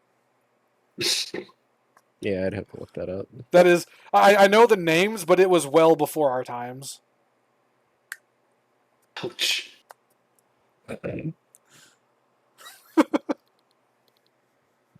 Sorry, Scott, you just got dated. Not in the good way. No. Definitely not in a good way. I mean, I didn't say So- for sure. I said you're probably the only one of us who would know. Yeah. I didn't set anything in stone. It's all plausible deniability. There is more than one bear wandering around the festival. Yeah. hmm Yeah, but it's Nick's not gonna- actual bears, so it's okay. Go and follow Hannah and Cygnus at a bit of a distance. Bears are the most dangerous animals in the city. And Hana, of course. you notice a little ways in front of you there are a couple of the kids from the orphanage and some other people you don't recognize around what appears to be like this really big bathtub, or not like it's not like a really big. It's like a old porcelain bathtub that was drug out of a house into the street. It is actively like filled with this kind of like yellowish water. I realize that sounds like pee. It is not pee. But it's filled, it's filled with this yellowish liquid, and it has apples floating in it. Oh, Is it yellow? I don't want to bob for apples. Are you sure someone didn't pee in the bobbing for apples? It's apple cider. Okay, It's okay. they're not allowed. They're not allowed to put their full body in Your there. eyes, if you try and bob for it, the cider gets in your eyes. Why You're not use supposed the to have. water? Why do you have your eyes open? Like, what psychopath does bobbing for apples with their eyes open? Well, normally it's just regular water, Yeah. so you can look. But like, you would. You're I don't getting know, like- all that like nasty bacterial water in your Yeah. eyes anyways from Nah, all you, the other kids with pink eye You that want punked their spider head? burning your eyes out. nah. You see, the thing is, if you bob for apples, you have to be either first or you don't go. Yeah. I didn't realize people bob for apples with their eyes open when I came up with this. It was like I just wanted it, to taste better because like while they're going for apples, like it's mostly the kids doing it, so they're drinking. it though. You Well, end the up apples you end up taste better. swallowing some of the water. It just happens. It's like going in a public pool. You're gonna swallow some water. That definitely has pee in it, though. Yes. Yeah. This is only like a probability because of the color. In a public pool, it is 100% guaranteed. But yeah, no, Hana doesn't want to bob for apples. Okay. It is Um, not a game that she let was me- interested in. Make a quick check real fast. Okay. Motherfucker. All right. As you go past bobbing for apples, thank you. As you go past bobbing for apples, not wanting to bob yourself, you hear screaming behind you, like within moments. They're really upset that you didn't go Ah. for apples. I guess I will turn around to see what happened. At the bobbing for apples, it looks like there is a kid, a blonde boy you vaguely recognize, has been bitten by a snake that was under the apple tub. Seemingly he stepped on its tail or something, or you don't know the full circumstance, but he is like screaming and rolling on the ground, and there is a snake like latched onto his fucking shin. Oh, they're deploying snakes around the town. This is gonna sound absolutely terrible. But I can't do anything about it, and I mean, I should have been more careful. It was less of a you need to do something about this, and more of just to make you aware that had you gone over to Bob for apples, you would have been the one bit instead. Yeah. Hana's just gonna kind of like. You unintentionally avoided one of my traps by not wanting to do one of the things I thought you would want to do. Hana's just gonna be like, "Oh man, that really sucks. With cider. I guess I should have like paid more attention." And I'll kind of like, be like, You would be think- knowledgeable enough. Make me a nature check.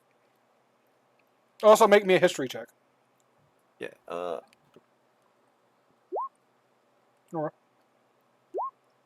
Okay. No, you're good. Just whatever, No. whatever you were saying. Just continue on. Yeah, it'll be like, if I think one of my friends, he's tall and has wings. I think he can do healing. If you want to go find him, he should Are be you able just to help. are you just trying to talk to this kid while he's rolling around on the ground screaming with the snake on his like- shit? I was gonna I'm telling this to like one of the adults. Oh, okay. And then yeah, if you want to go find like one of my friends, he's kind of tall and has wings. I think he knows healing magic. He can probably help. And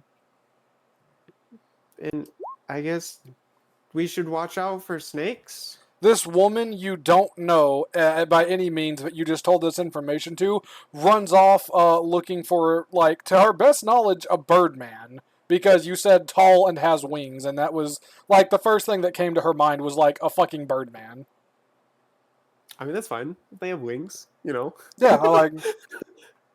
With the vague description given, it fits. It does. Whether or not she finds who she's looking for is, in the air. Pun intended.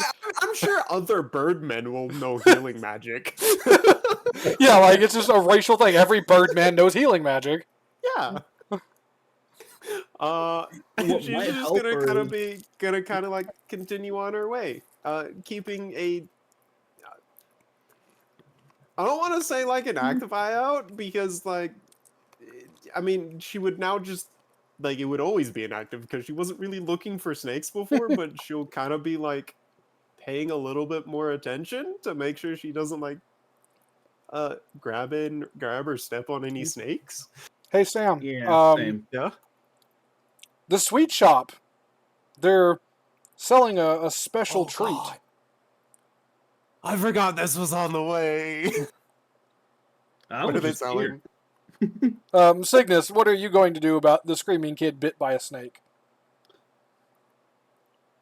Pat the kid and continue on. She can't do that. She's gonna keep out an eye for snakes. That's about it. It's just funny. This kid is Not like gonna actively help her at all. not gonna try to like I remove mean, the snake. to And be nothing. fair. He's just fucking screaming. The snake's still attached. He's rolling around. And you just pat his head and walk away. Nix, you witness this whole fucking thing. You witness Hannah send some woman after a birdman of her imagination. You watch fucking Cygnus just pet the screaming kid and walk away. Okay, I will admit, I didn't think the snake was still attached. I thought it. I've bit and then just, like, stated left. I've stated It's clearly still that on it's there? still I attached. missed it was still attached part. I was under the assumption it had bit and left because that's No. usually what snakes do. No, it is like fucking latched on for some Snake. reason. Like it is on his shin. I'll pull off the stick. Okay. All right, make, His was gone too. make a medicine if you're gonna try to do it gently. If you just want to yank the snake off, make an athletics. Rip that chin off. I mean, snake. So If I knew it was still on there, I would also Can I try. use animal I would have handling? also tried to pull the snake off. Sure, you can use animal handling instead of medicine. You may also roll Hannah if you want. 'cause Whoever I gets was gonna- higher goes first. Okay. Because I was gonna try and grab by the jaw and kind of push to try and open the mouth more, and I then guess you pull can it make a out. sleight of hand. Sleight of hand to snake. You're just gonna steal the snake off the kid's shin. Okay. You I mean, I can't. like weirdly Definitely enough, not gonna keep it's it. not your first time. It's not your first time, doing this, and you manage to remove the snake. It almost takes you back to your younger childhood of being taught about poisons and stuff, and then you realize the thing that was kind of tingling in the back of your mind that you weren't fully aware of.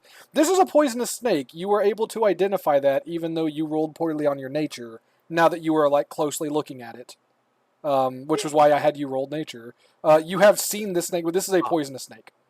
Or sorry, this is a venomous snake. Even though D&D has them listed by name as poisonous snake.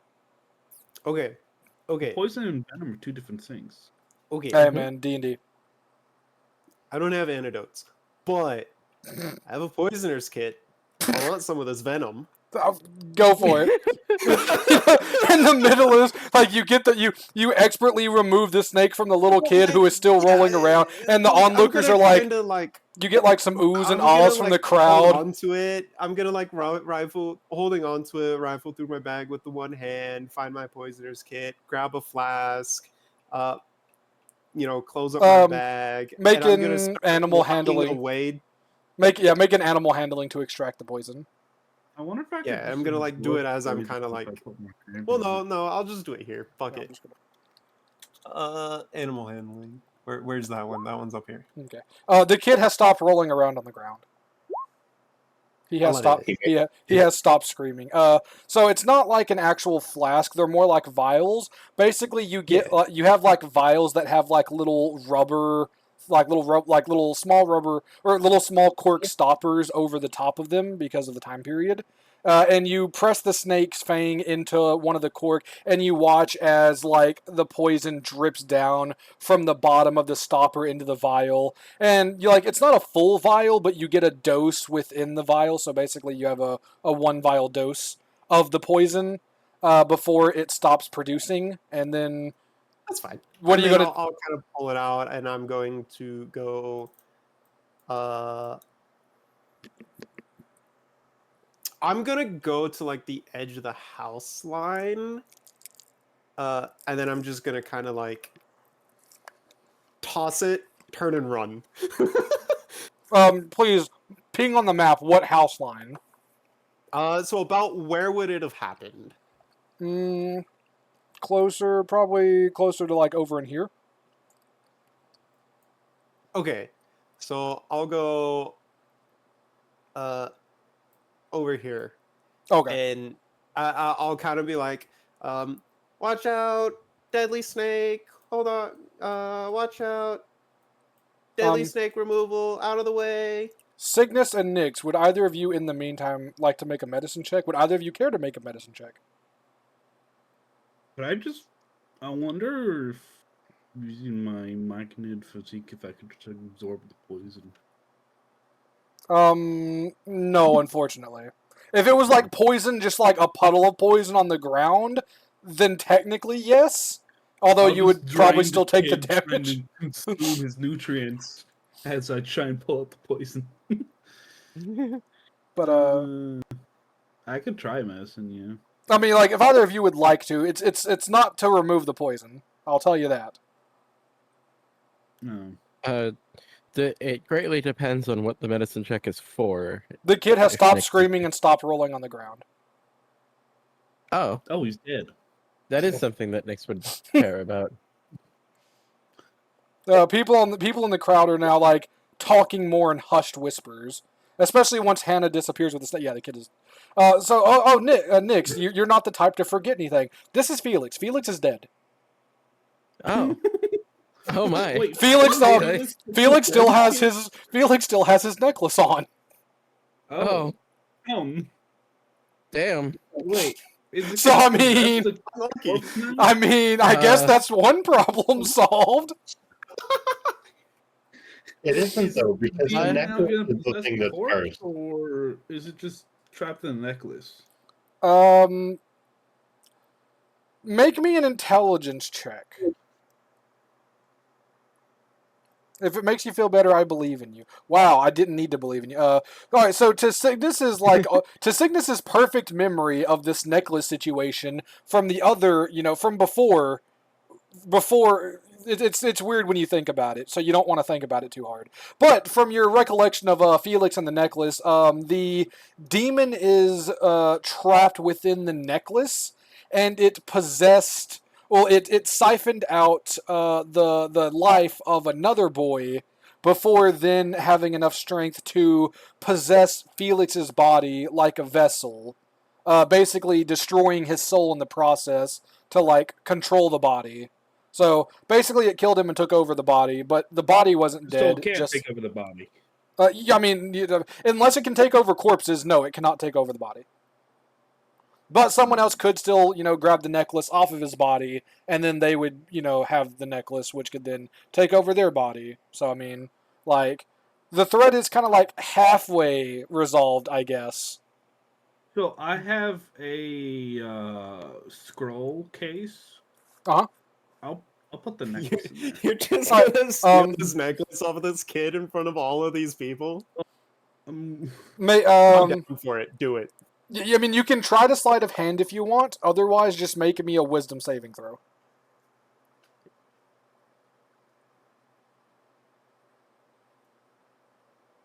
I mean, she's not stealing.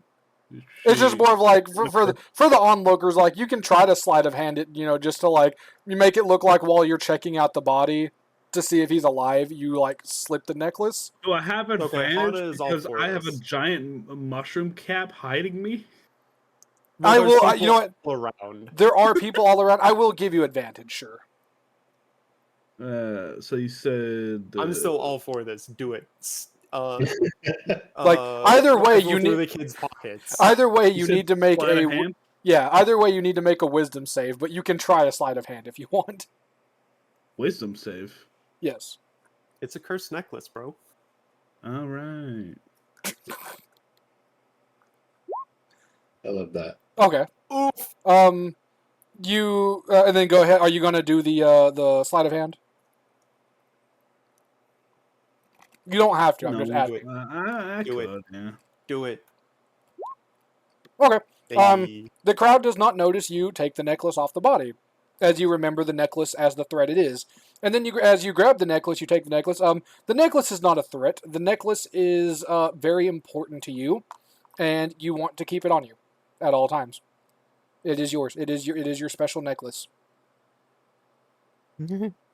needs It to is. be close to It your is. heart. It is as special to you as any of the treasures you have dug up in other, archaeological sites. It is a. Yeah, so It she'll is. lock it in a box because it's treasure.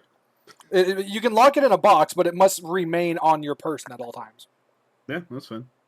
She put it in the scroll case. Okay. It is safe in the scroll case. Scroll case with Curse necklace. I must now start making. I'm going to say this now, so like one of you will hopefully remember and remind me. After every long rest, I need Cygnus to make a Wisdom save. 3 cumulative failures before the necklace is dealt with, and Cygnus's soul is destroyed and her body is possessed by the demon in the necklace. For what it's worth, while the DC does like the more failures you have, the harder the save is. The save right now is just a 12. I will tell you that ahead of time. So like, as long as you're succeeding the 12, it's not going to get any harder. It's once you start failing the 12 that it gets harder, making it easier for the demon to take you at over. all. I do have my necrotic black tattoo.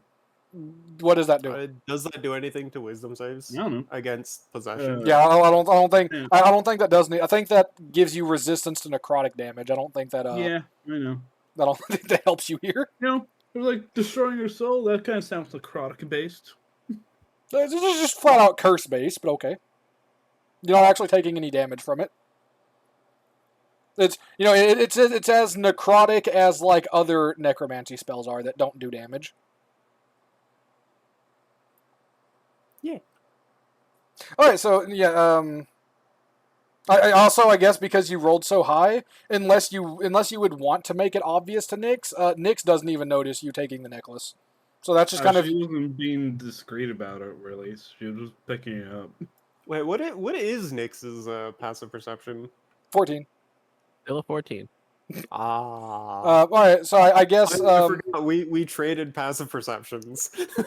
In fairness, Nyx, yes, you can see Cygnus take the necklace. And both of you know the boy is very much dead. It's like, to be honest, Nyx was going to do the same thing. What's worse, a possessed barbarian or a possessed wizard? Possessed barbarian. Definitely the wizard. Well, I mean, barbarian can do more damage. What level barbarian and wizard? Level 5, probably barbarian. Level 14, probably wizard. But I say, like, right now, you guys, like, depending on when the possession goes through, since it would be after a long rest, at most you have to worry about 2 fireballs if, it took Nyx over. Otherwise, like, right now, you'd have to worry about, like, the 100 and something health Cygnus has, with the fact that Rage can now just be willfully maintained and multi-attack. Like, I'm sure I'm sure a possessed barbarian would be worse right now. But in like 5 to 6 levels. Oh yeah, a wizard. Yeah, wizard is the strongest in-game class. Yeah. Sorcerer matter magic. All right. So yeah, you managed to. It takes a few minutes. You manage to go toss the snake behind the houses into the grass, into the tall grass, and then you come back. And your friends are just kind of over the body of Felix, who you kind of recognize but don't really recognize. Yeah, I think Hana interacted like once and then was not really a part of the exorcism. So And also, like, even in this timeline, Felix isn't the kind of kid who like goes around running out and playing with the others. So you haven't really interacted with him still. Like, he looks familiar. You can recognize he's a kid from the orphanage, but you don't remember his name or anything like Nyx would. okay. I guess His skin is kind of like now to lightly continue tinted going purple. now to continue going to Rictavio's tent so we can hear more of his really cool stories. The special limited edition festival pastries call out to you. Oh yeah, there were those. That's right. That's right. Well, because this was all happening, and then the pastry. Um, um, yeah, we're just kind of like walking by, and then like the Family Guy scene. There's just the smoke, Yeah. from the pie that just kind of like lifts and pulls Hana. Yeah. Just like walking. And it is Just kind of, like, walks past, kind of looks back, and is like, ooh, and just kind of stares and does like the turn. it is quite literally pumpkin spice pie. Ooh. This is the canonical invention of pumpkin spice in Curse of Strahd. Okay, see, I'm not a fan of pumpkin spice, but like But you are a basic pumpkin white girl. cookies, but like pumpkin cookies, bro, so good. I've never had a pumpkin cookie, but I think it would be fair to say that they could have pumpkin cookies as well. They're so good. Anyways, we're buying one of each. You They can could get roll for next you can get one for free as well. Because they are giving out like free samples, which are specifically just cookies. But again, the cookies are like almost the size of your head. That's fine. I'm getting a free cookie. I'm buying a cookie, and I'm buying a pie. All right. Hell yeah! How much are they? I think they were like a silver a piece, if I remember, something like that. I don't know. These are special editions, so Oh, they've gotta true. have like some sort of a sale going on, right? You get the you get a special pumpkin shaped basket with a pie and 4 cookies for 1 gold coin. You know what? Best gold I've ever spent this campaign. And you also get, of course, the free cookies. So 5 cookies, 1 pie, and a special Hell like yeah. pumpkin shaped picnic basket. Hell yeah!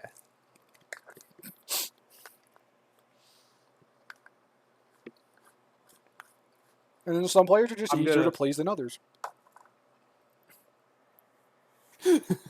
I'm gonna Hana will take the free cookie, and she's gonna take a bite and be like, once again, like full anime, like ears pop up, tail perks and But wags. funny She enough, it has- is the ears and tail of your costume.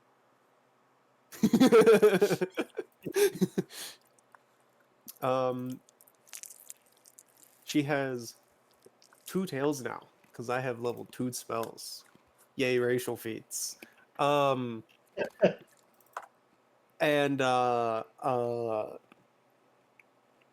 she's like, it's so good, and she's gonna like shove shove it into Nix's mouth and be like, try it. Like, Nyx, literally as you walk up to join Hannah, you are having a cookie shoved in your mouth. Hannah has to like jump up to do this too. You don't know how, but for some reason your hand just like lifted her up.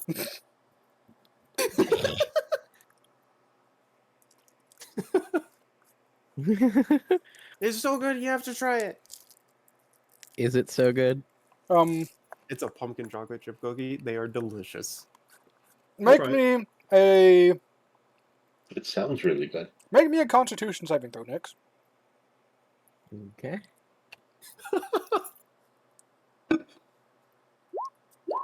I did great. It is.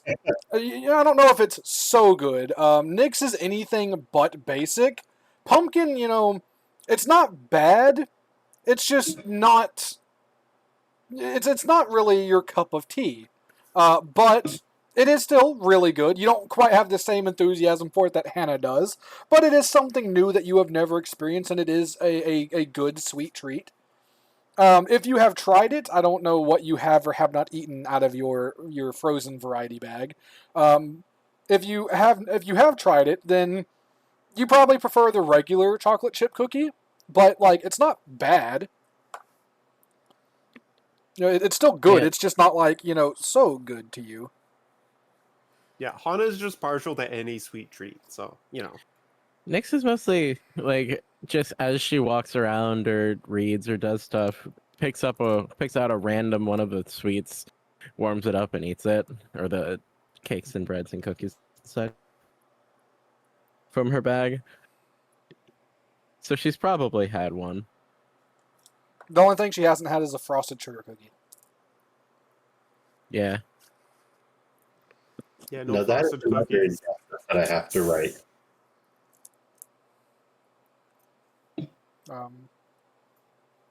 Sorry, what did you say? What did you say, Scott? Sorry, I was just saying that's another injustice that Braddock has to write. Speaking of, while y'all are over here eating pumpkin cookies, what is Braddock doing? He's hunting vengeance. He is getting his oh goodness gracious. He's getting his suspect drawing done so that he Right. can. Okay. Yeah, that's finished. That is finished. You have it. Does he get flagged down as someone with wings and asked, "Have Um, you seen any bird people around?" Actually, you know what? Not yet. Not yet. That's it. All right. You have not then- been personally flagged down. You have heard while you were, waiting. You heard like idle, like passive perception, idle conversation from other people, talking of a woman running around asking about bird people. But And that's all she's asking for is bird people, not healing, not yeah, anything yeah, else. asking about like, have you seen a bird man, or have you seen bird people? Like so, like people are talking rumors like as you're waiting, like you don't see her, you haven't met her, you're just now hearing rumors about like a woman running around asking for bird people. But of course, you're All right. not a bird person, so what does it matter to I'm you? not a bird person, and if she's not looking for healing, I have more important things to do. Clearly, she's asking for bird people because it's a kink. That's right. So I am going around asking everybody if they have seen this person holding up the artist's rendering, searching for this, Make a and letting everybody know that they are hunting children and they need to be stopped. persuasion at disadvantage. Persuasion at disadvantage. Disadvantage suspect. And going to persuasion. 12. No one like people. There's plenty of people who are like they're going to keep an eye out at the mention that he's hunting children, but no one has seen him. And now canonically, the rumor of black-haired XQC, the child predator, is spreading through Barovia. And that's an effect that's a fucking butterfly effect that I did not intend to set off today. I am seriously helping the situation here. All right. Yeah, I just want to go ahead and preface this. I decided he would look like XQC as a funny joke. I did not intend for it to go in this direction. I mean no disrespect if this ever makes it to you, XQC. I don't think you're a child predator, but apparently some people in Barovia do. Yeah, as I Any relation to people, real or fictional, is purely coincidental. Yeah. accidental and coincidental. Accidental. Yeah, as my frustration grows, I will take a moment to shout out, children are dying here, people. As We you need shout, your cooperation. as you shout that, you hear like someone screaming about a dead child from the center of town. Another one. Another one, yes. I will race off because I'm clearly being all smart about this. I will race off in that direction. All right. Let me move your token. So you make it to about here. There we go. About here. Where are the other? Where are the rest of you? They've all run off by now. All right. You make it to about here, and then you are the group of the three of you. So by the time you guys are about in these respective positions, you begin to hear kind of just echoing out from around you. An announcement from the burgomaster. You hear a female voice. You don't see anything, but you hear a female voice as Lady Fiona Wachter declares the beginning of the main event for the festivities of this evening, well, the second main event, the main event will actually be at the close of the festival when they burn the giant wicker man, which, by the way, when you guys were in the center of town, the very center, there is like a giant, like 20-foot tall straw man. Forgot to mention that little detail. That would have been important to know, I feel like. I mean, yeah, like I meant to announce it when you guys first got there, and then the whole kid died thing happened, and I forgot to talk about it. Funny how that happens. Funny how kids dying derail your mental train. But yeah, so yeah, you guys had seen that. It's there. A lot of people like stop to look at it, and like you guys have heard people talking about how like at the end of the festival, like canonically, like when the festival ends, they're gonna light it and burn it tonight. Oh no, I remember you talking about that because Hana had kind of asked before, kind of like what was gonna happen. Yeah, it was last session it was mentioned, but yeah. So that's there. But now that it is just kind of like the sun is just starting to set, she is announcing that prior to the conclusion of the festival, the main event will begin, which is a let me check my notes again. It is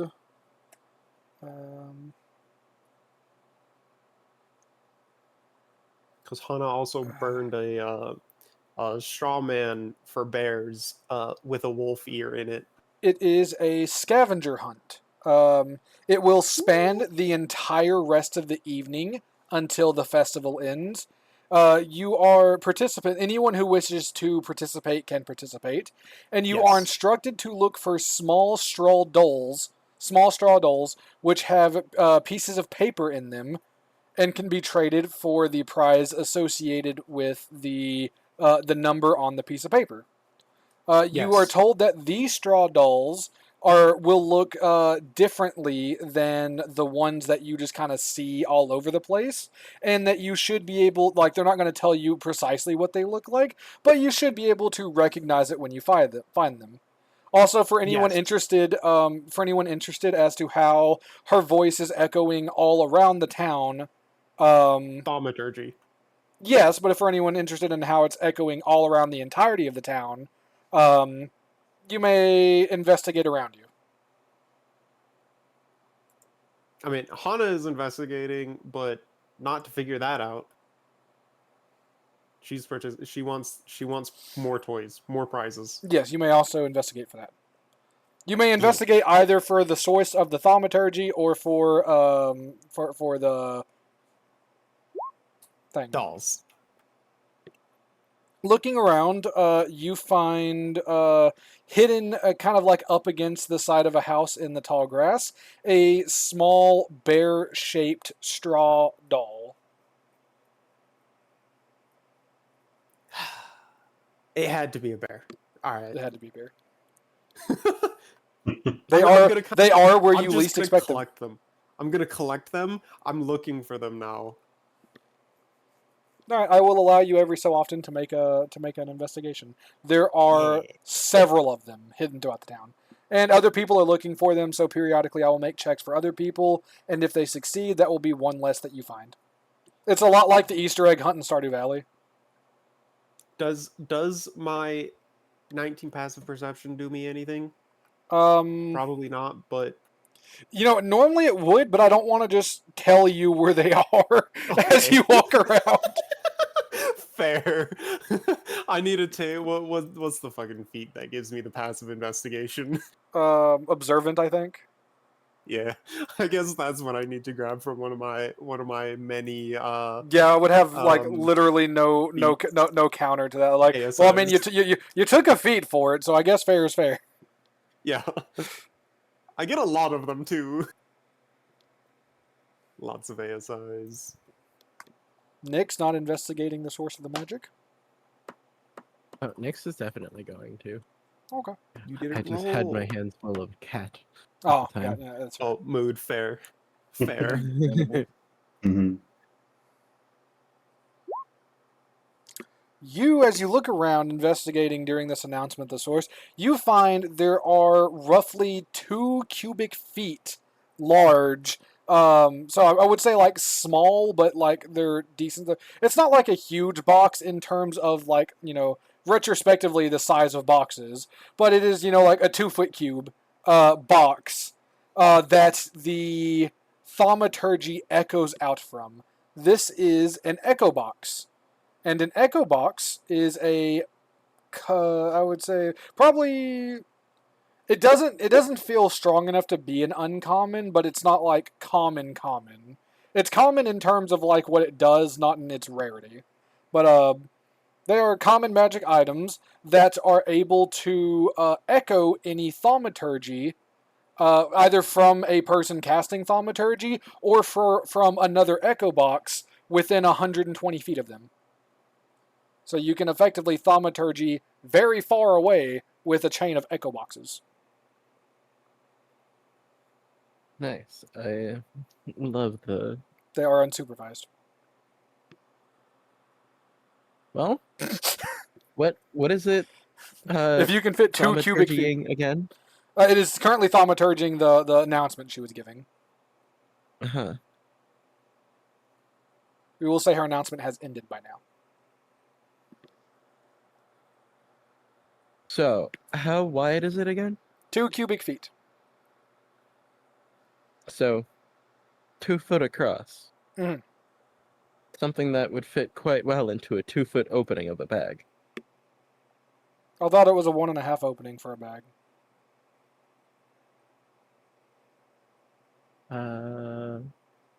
Roughly 2 feet in diameter at the mouth. Well, shit. Yeah. She's stuffing it in the bag. Not If it's unsupervised, she's It is, stuffing it in the bag. Like, there are people around, but, like, you don't notice anyone specifically watching over the echo boxes. And, based on based on that announcement, you can gather there's probably several of them throughout the city. The town. Yeah, they won't miss one.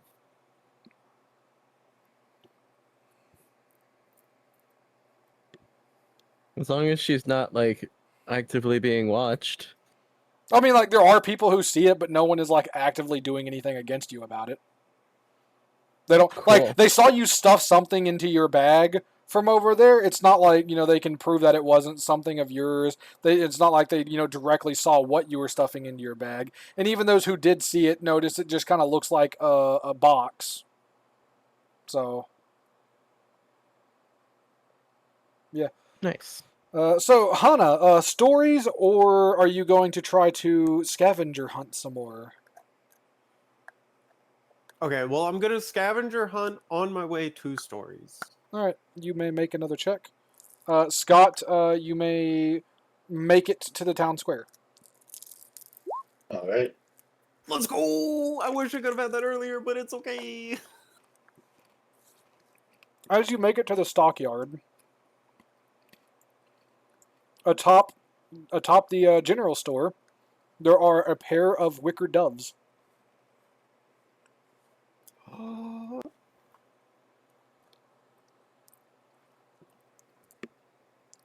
I'm gonna point them out to Nix and be like, I need them.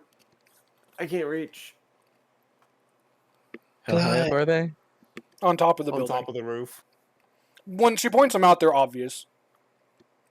But how high up is the roof? Get them quick before someone else does. Less than a mile. What Yep, does yep. that? You have telekinetic. Yeah, but that's still just mage hand. Yeah, but it makes your mage hand invisible and increases the range to a mile.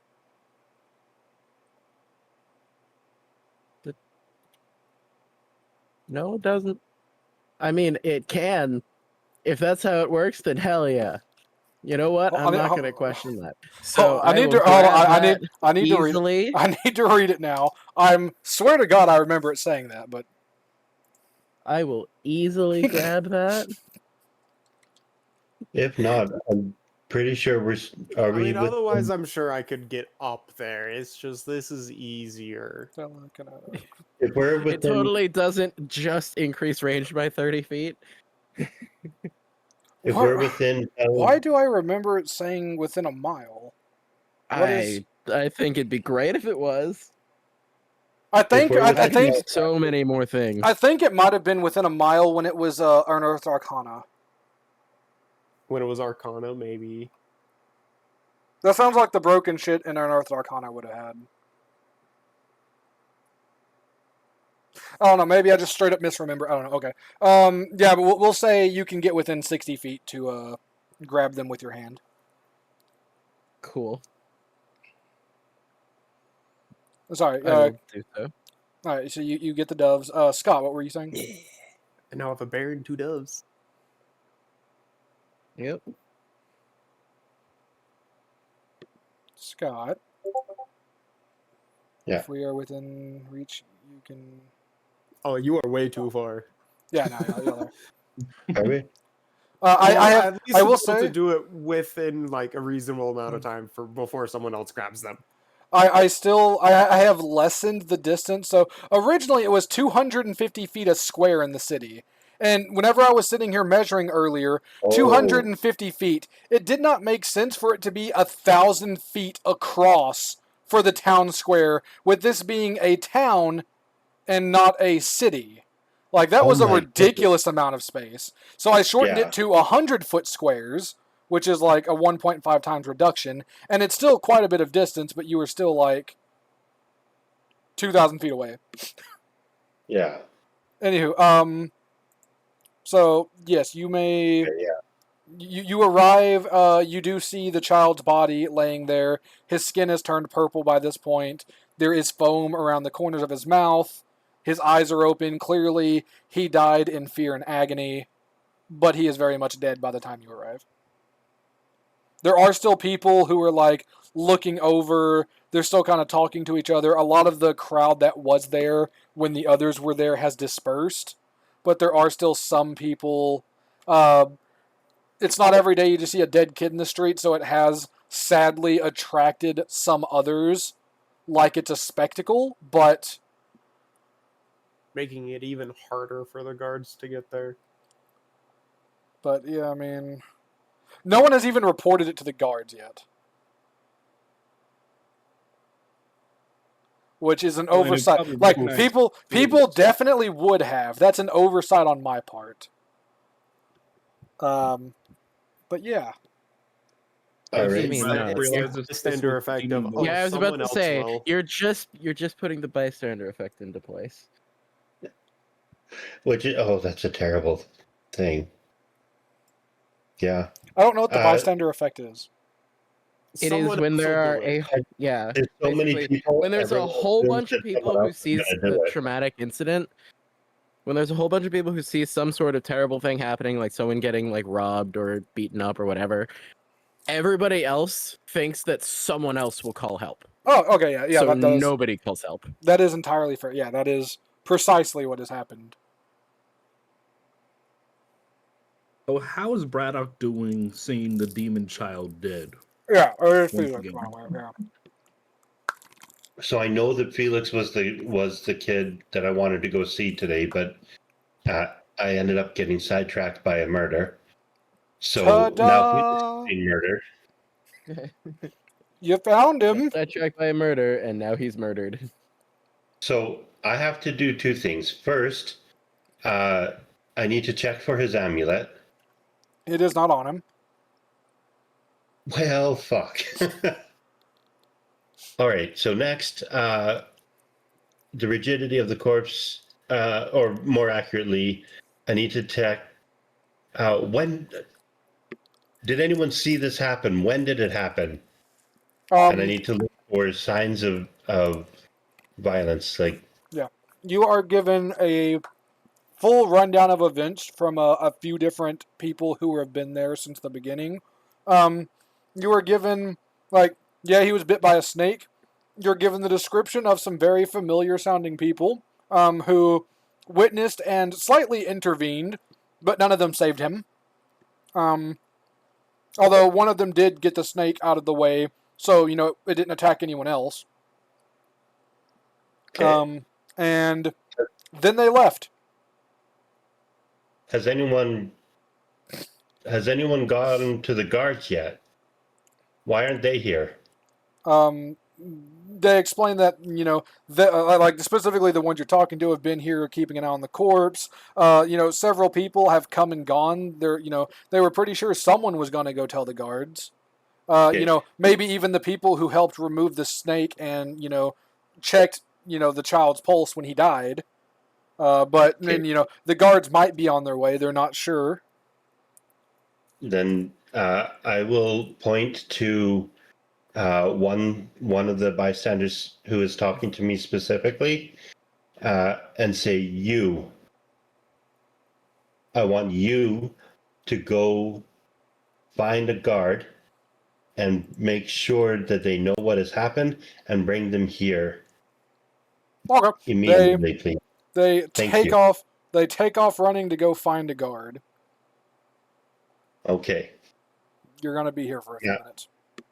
Yeah.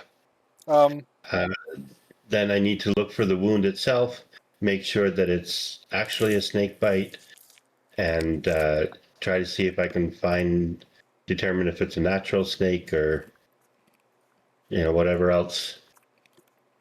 um, Uh, make me a medicine check.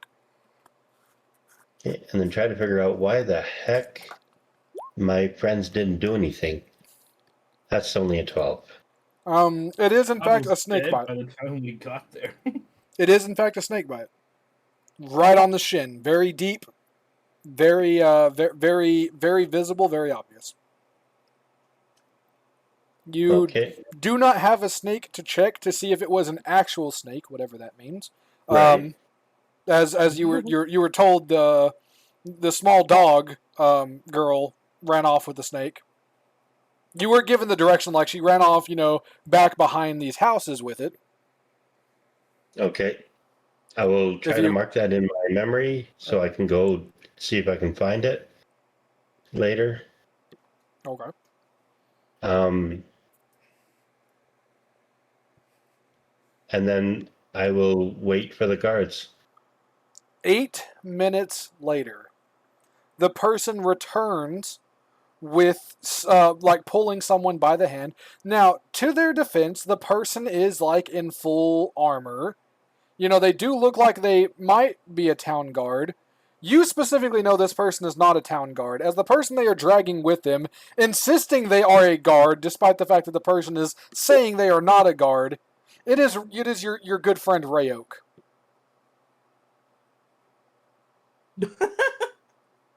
And as the person returns, they like let go of Ray's hand and gesture, "I brought the guard." How many times have I told you I am not the guard? That's what all the guards say. And Excellent. Ray just looks at you exasperated before he looks and just, "Another one?" Ray. Okay.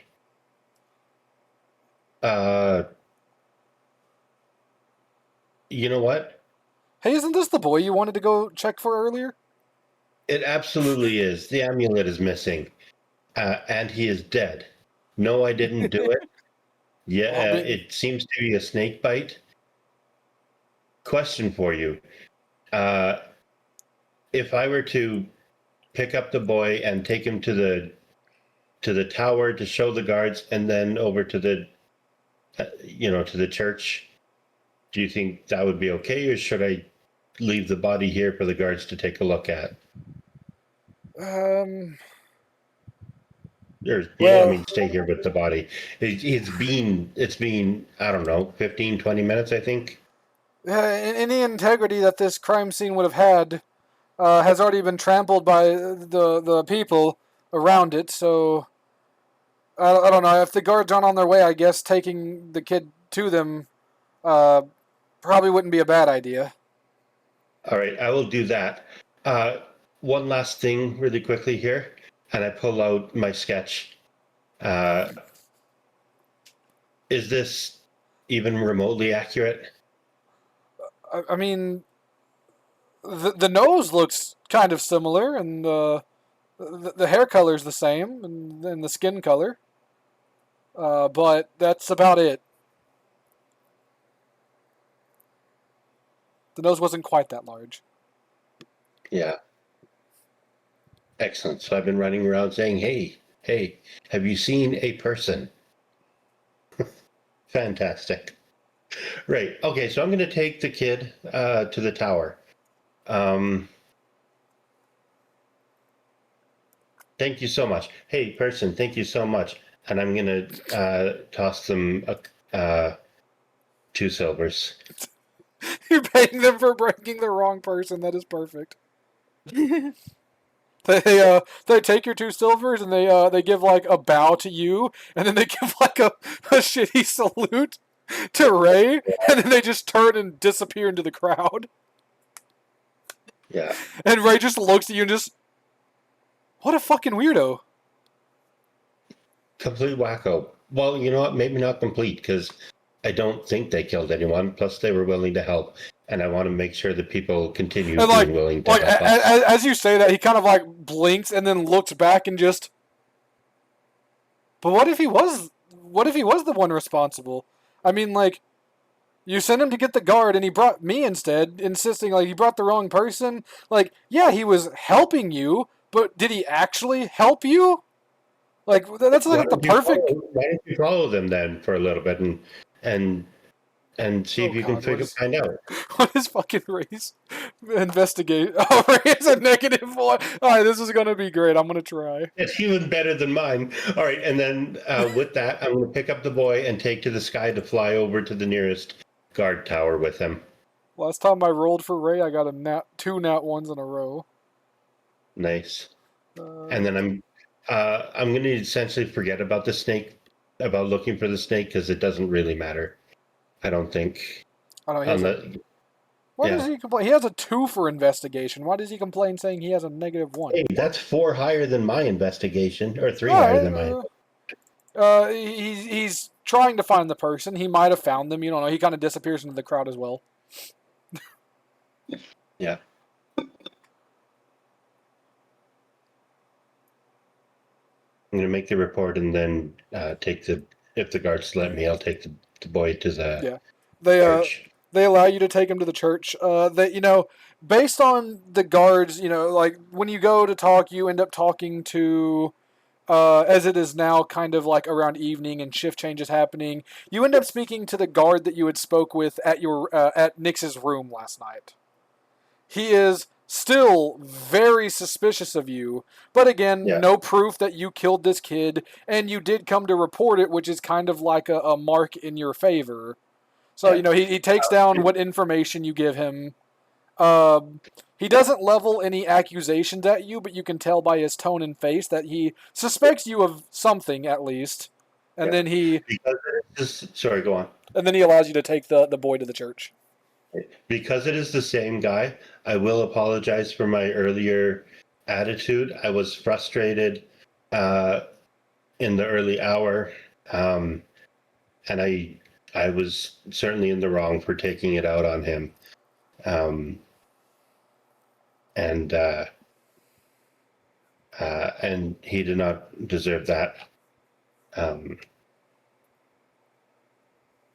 I tell him where I'm taking the boy, because it's where the other child was taken. And I ensure that he is aware that, as far as I'm aware, this is the second child to die under mysterious circumstances today, or at least at the fair today. Sorry, going back a little bit to your conversation with Ray. One thing that Ray would have mentioned that I'd forgotten about, he tells you, as you mentioned about the kid died of a snake bite, he mentioned that he had found a snake. He had found a snake earlier and managed to get it out of the town, but the snake was left in a place like a kid could have easily grabbed it and would have been bitten by the snake as well. Right, and that snake also looked like a toy. Yes, the snake was camouflaged. It was in a public area where a kid easily could have been bitten, or anyone really, but based on the fact that it looked like a toy, it kind of seemed targeted. I don't know that about the second snake, but I will pass that on about the first snake, and that considering that this happened by the apple bobbing tub, it is certainly a possibility that a similar trick was played. But I cannot confirm or deny that, as nobody actually saw the snake until after the event. Yeah, and one thing that the guard will say, like, while there's no proof of it or anything, two separate snake incidents, like, the snakes could be by like rodents in the hay and grain. The snakes could be interested in that. Especially the fact that Ray told you that he found the first snake like between a couple bales of hay. It could have been trying to get a mouse or something that had been brought in with the bales of hay. So it's not entirely out of the ordinary, but the fact that there are two separate two separate snakes in like heavily trafficked areas and stuff like that, like it's an odd coincidence that he'll make note of, but it's still just a coincidence. Right. I will. I will tell him again that we have no intention of leaving that inn anytime soon. So he will know where to find us, and that he can call on us at any time for any reason, um, and that I am at his service should he need me, or just whatever. Yeah, he gives a nod. He thanks you for the apology and for the much more cooperative nature. And he, lets you know that, yeah, you can go ahead and take the kid's body over. It's gonna, it's gonna devastate the father that another kid has died and that he's gonna have to bury another kid. But he should probably start the funeral rites soon, before the kid raises up as like a kid zombie, and then y'all got to kill the kid over again. Yeah. Already did that. What's one Uh, more? So with that, I will take the child to the. It's over to the church, right? Mm-hmm. That they were taking. Yeah. So I'll take the child. I'll take Felix to the church. Um, and I will fly just because it'll be a little bit faster. I can avoid the crowds. And I don't have a cart, so I am literally just carrying the child. As you are flying towards the church, somewhere beneath you, you hear a woman's voice yell, "Birdman!" and kind of like try to start following you towards the church, but she is kind of hindered by the crowds. Yeah. All right. When you make it, yeah, Father Lucian is very upset. Sister Claudia, very upset. They, he thanks you for your care and for you being the one to bring Felix to him. Um, you can tell like there's a bit of anger to his voice. He doesn't accuse you of taking too long to find this person. And especially like the fact that this is a snake attack, it's no direct relation to the person who killed the first girl or anything. Just two kids are dead. He's upset and he's clearly trying not to lash out at anyone despite how angry and frustrated he is.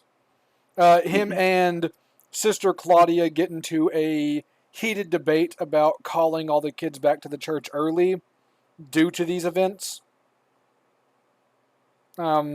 They seem at an impasse. She very much wants to. He wants them to still be able to enjoy the rest because there's not much, time left in the day. It's becoming evening. He wants them to be able to enjoy the festival as much as possible. They don't come very often, but with what's happened, she wants them called back early. They both have good points. It's kind of an impasse between them. Yeah. At the end of the day, the kids' lives matter more than a festival. Yeah. I mean, you're not wrong. I mean, if you want to chime in to break the tie, you're welcome to do so. I will say, I I recognize that it is not my place to speak here, but if you would allow me, I would say that the lives of the children are of greater importance than the experience of the night of the festival at night. And with that, they make a request that you, especially since you can fly, you help find the rest of the children and instruct them to head back early.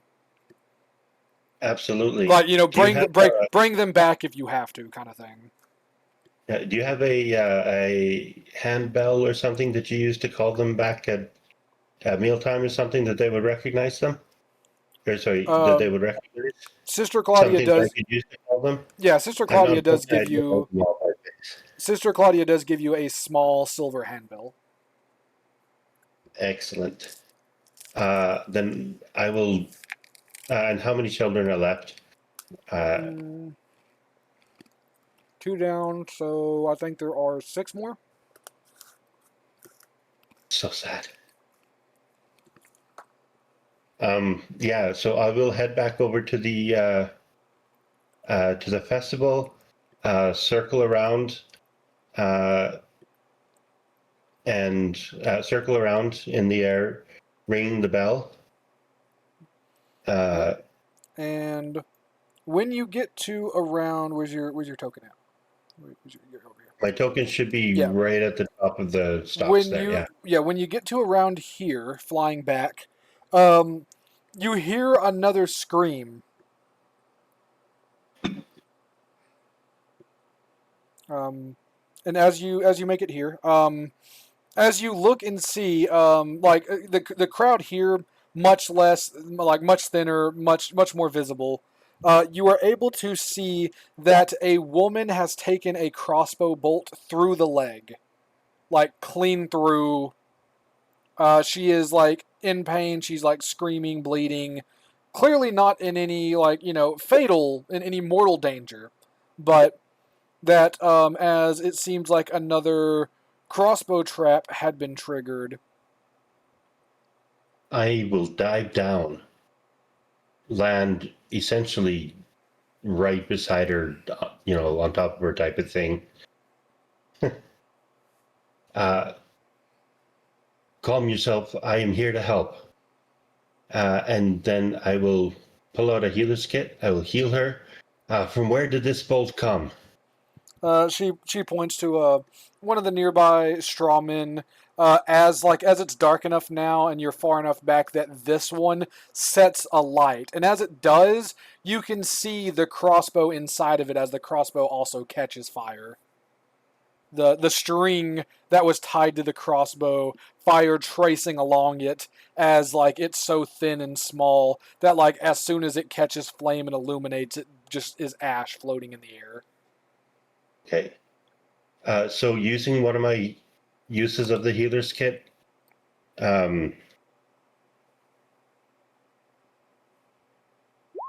she heals 10 plus however many hit dice she has, hit points. Yeah. You managed to get the bolt out of her leg. Using the healer's kit, you managed to, non-magically, so I mean, she'll still have a limp, but you have restored her 2 full hit points.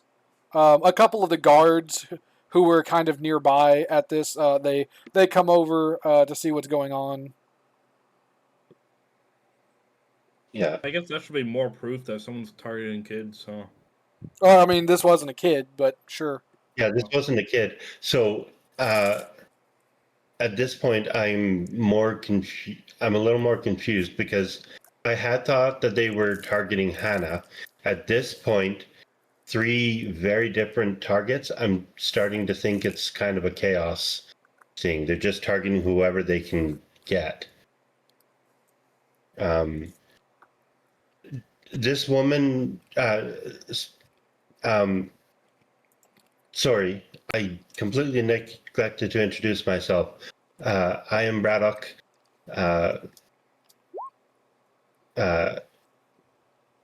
Oh, wow, I've forgotten who I am. Hi, Sorry. Braddock. What the hell is my last name? I am Braddock, a paladin uh, of the Silver Dragon. May I ask your name? The guard or the woman? The woman. Yeah, she gives Conversation. you her name that I didn't have prepared.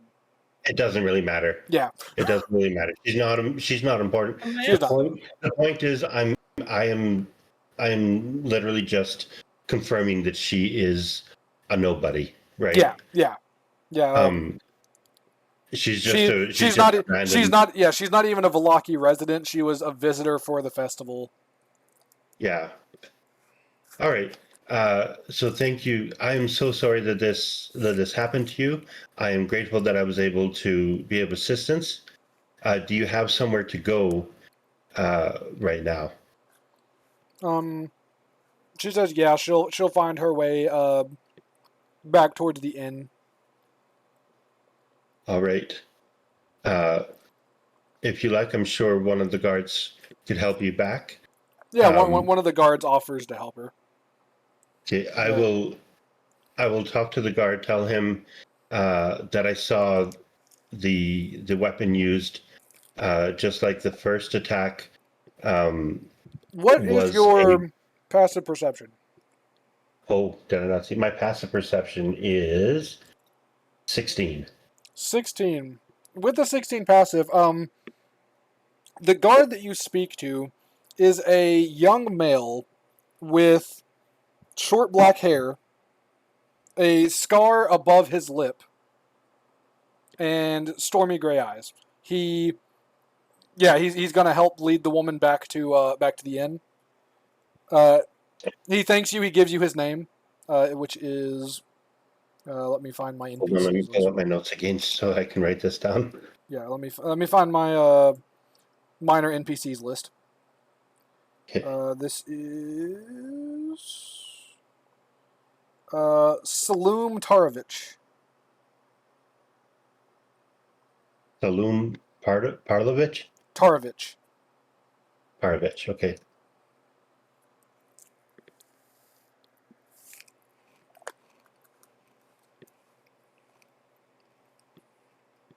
That helps. Rando lady back to the inn and takes Braddock's statement. That's what I'm looking for. Okay. All right.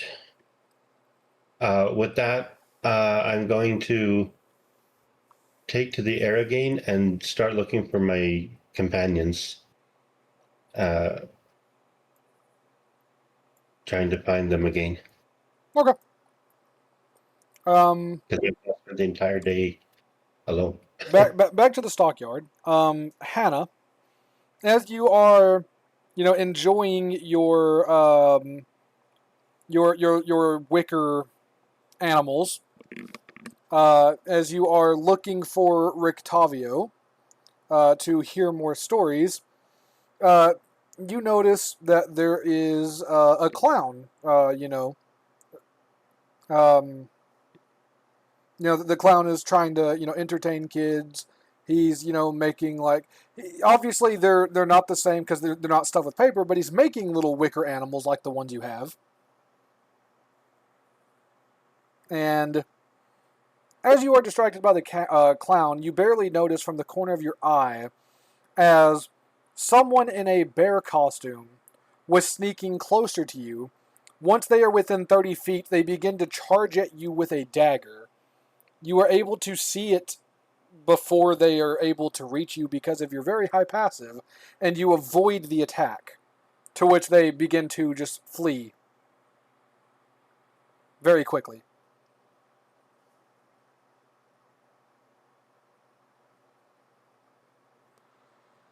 Did I see this? You would see after the bear runs away, you would see after the bear runs away. You wouldn't see them before they get to Hannah, but Hannah was able to see it because she has a very high passive. So, Oh yeah, Sam's not here. All right, well, I guess we'll get to that. I guess you two, if you have anything you want to do immediately, you may do so. Otherwise, you guys will have to track this guy down later. This bear down. It's like a brown. It's a brown bear in like a blue shirt. Might as well track him down. Yeah. I mean, like you may It make. just attacked. You It may, just attacked Hannah. So you may make one immediate action as they try to run away. If you have anything. are they close enough to touch? Sure. They're gonna need to make a wisdom save. Okay. Oh, person. DC 18.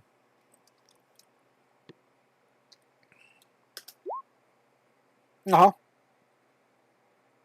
Oh wait, they are human. They are human. Oh hey Sam, you made it back in time. Interesting. Cool. Okay. Yeah. You've been stabbed. Oh, So they got like they a tried 9? to stab you. Yeah, they got a 9. Cool. They are now cursed. Okay. What are they cursed with? I have What? bestowed curse, Chlamydia. and I choose the additional option that you gave me a long time ago Goody, Oh, because no. I remember it perfectly. of choose one ability score, which will be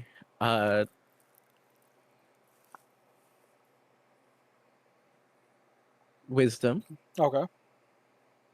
and while cursed, they have disadvantage on those ability checks and saving throws. Oh wait, no, sorry, it has to be Constitution for this one.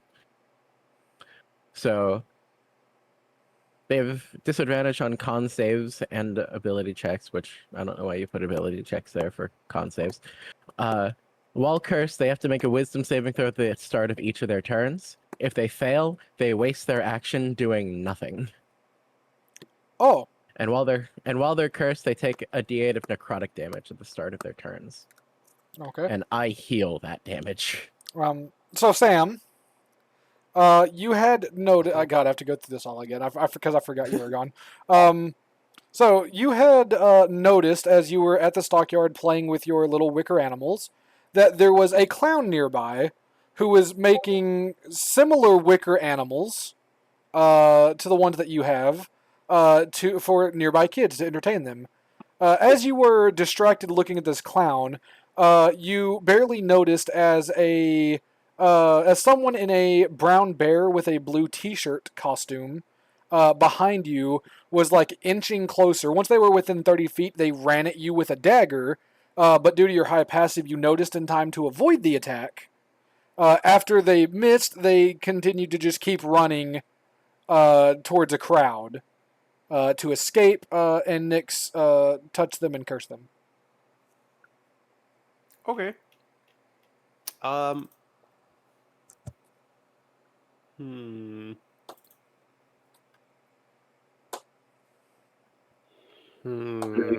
I guess he makes another wisdom save.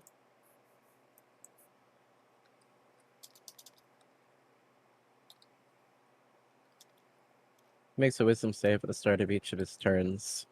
And if he fails, he does nothing and takes a d8 of necrotic damage. Okay, he succeeded. So he is going. If he succeeds, he still does things, but Yeah. he's still cursed. Yeah, he will. Run. He will continue to flee, and in fact, he will. Flee his 30 feet, and then he will try to hide. I will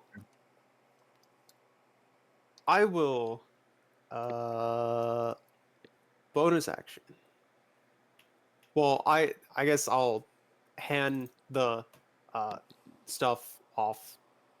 I'll just be like, here, give the doves to Nyx for a second, and then I will run after him. Pulling. What weapon do I want to use though? I'm gonna like keeping an eye on him. I guess It becomes like I didn't get to use it. I want to pull out my pistol.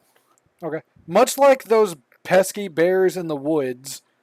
Once he reaches the crowd of people, it is surprisingly difficult to keep an eye on him. I need you to make me an active perception check. DC 24. Oh, Once he hits the crowd, he is like he hits the crowd and he kind of like slumps down, like he kind of like kneels a little bit, and he has just disappeared like fucking Assassin's Creed style. okay, that's fine. I'll kind of like rehide the pistol. You start to pull it out. Get to use it. You like start to pull it out of your waistband, and then he like disappears in the crowd, and you like squint and tuck it back in. And then I'll walk back and I'll be like, eventually I'll get to use it. And I'll take the doves back, and I'll be like, that was really weird though. Maybe they're just going after like all the kids. Eventually, they'll stop in their tracks. And it's not like they aren't quite noticeable. Yeah, but with all the people around, it's just gonna make it so much harder. I'm gonna summon my Clara so she can fly above and look around. All right, Clara may make it a perception check. Okay. Outside of a nat 20, I don't know if Clara can beat a 24. So this is just gonna be. No, she's gonna roll a nat 20 If I right roll now. a 10, She didn't roll a nat 20. She did not roll a nat 20. I'm like, I could if I just roll above a 10 on anything not a dexterity check.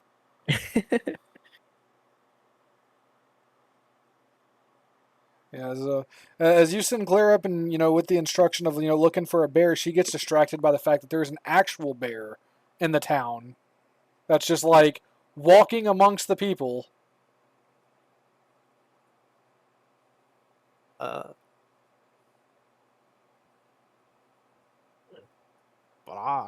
I still have a meeting with Rictavio Indeed, that I you do. will not miss, even though it's just kind of like, come see me at my tent. Or at my wagon. Yeah. Oh, God, I've been going to bed so early recently that I'm already tired. I was going to take a nap earlier, but my fucking ADHD for the past couple of days wasn't letting me focus on getting my notes done in any reasonable fashion. So I didn't get that nap I wanted. Alright, you make it to Rictavio's wagon. Rictavio is sitting up at where the coach would be if he had a horse hooked up to the wagon. And he is, like, flipping through some of the pages of another journal of his. I'll kind of walk up and I'll wave and I'll be like, hello.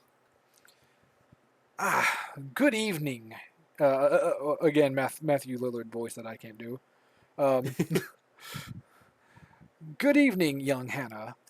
I see that you have found me at the wagon.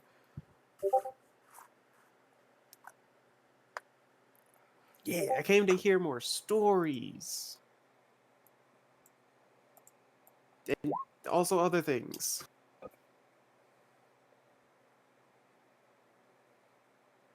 I mean, eventually he might just die.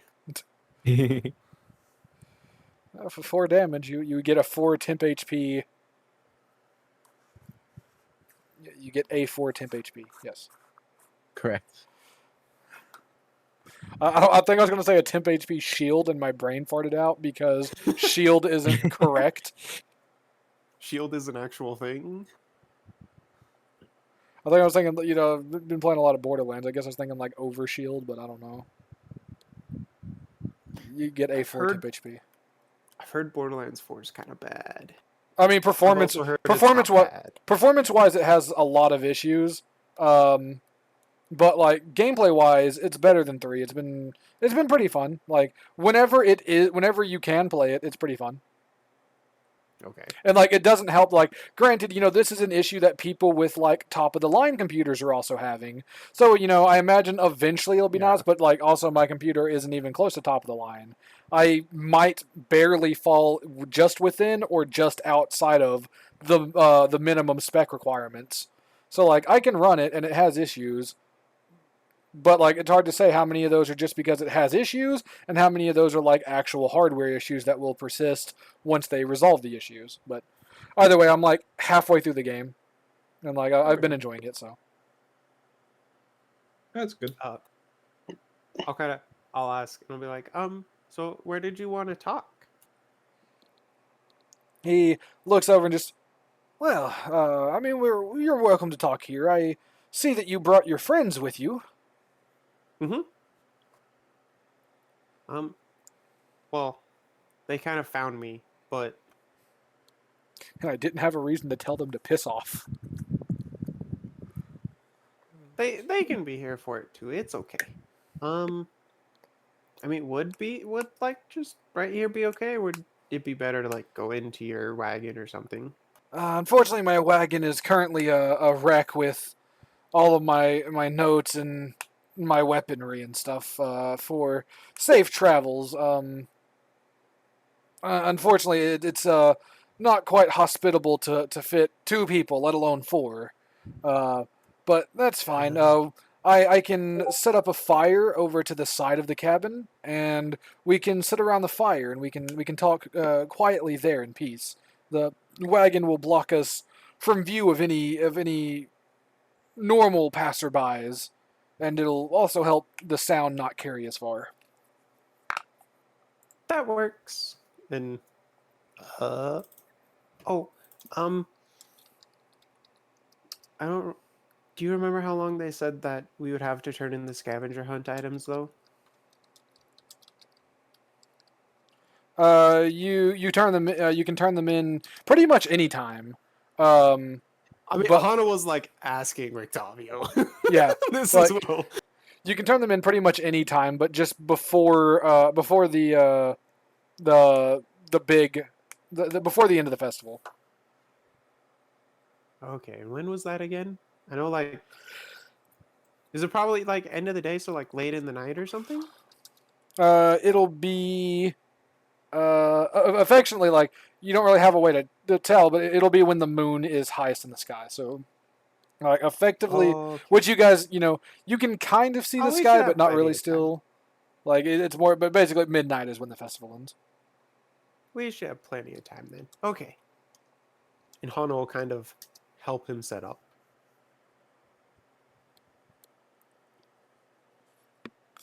You guys get the Blue side today. Oh, jeez.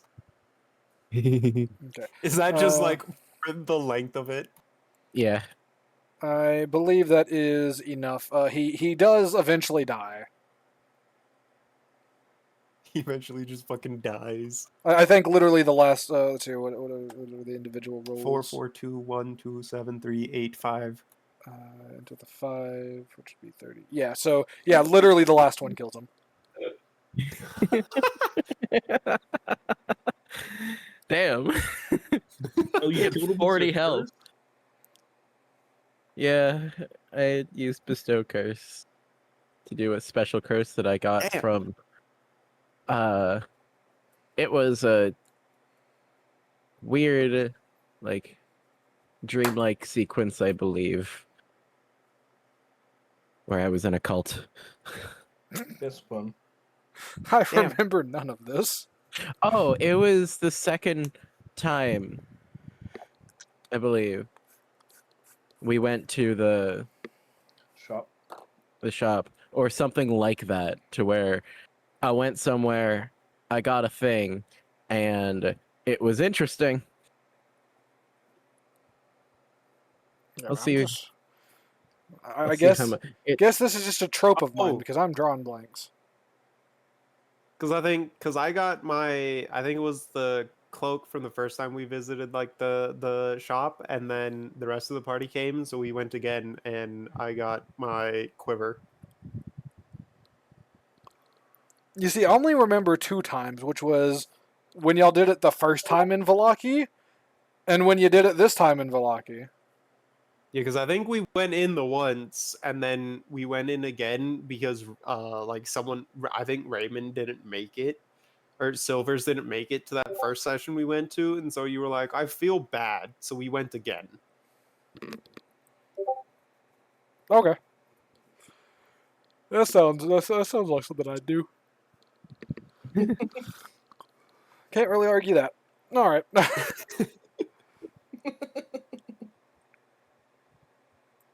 Yeah, I'm gonna help him build the fire, and then once we get all situated,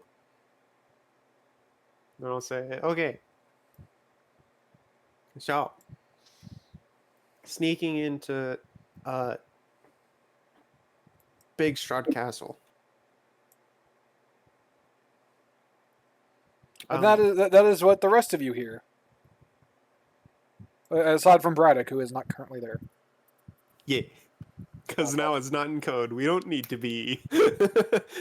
You just ask for help sneaking in. Yeah. So, yeah,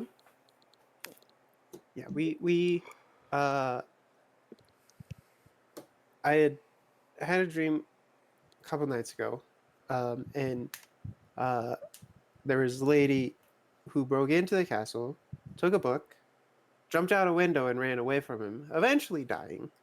Like He on kind the of other side of a big lake. as you say this, he kind of like looks to you and he holds up a hand and just tell me more about this woman in your dreams. And about this book she stole. And if you can recall how she specifically got into the castle. So, yeah, Basically, just tell me everything in more detail. See, now we get to figure out how much do I/Hana remember of the details.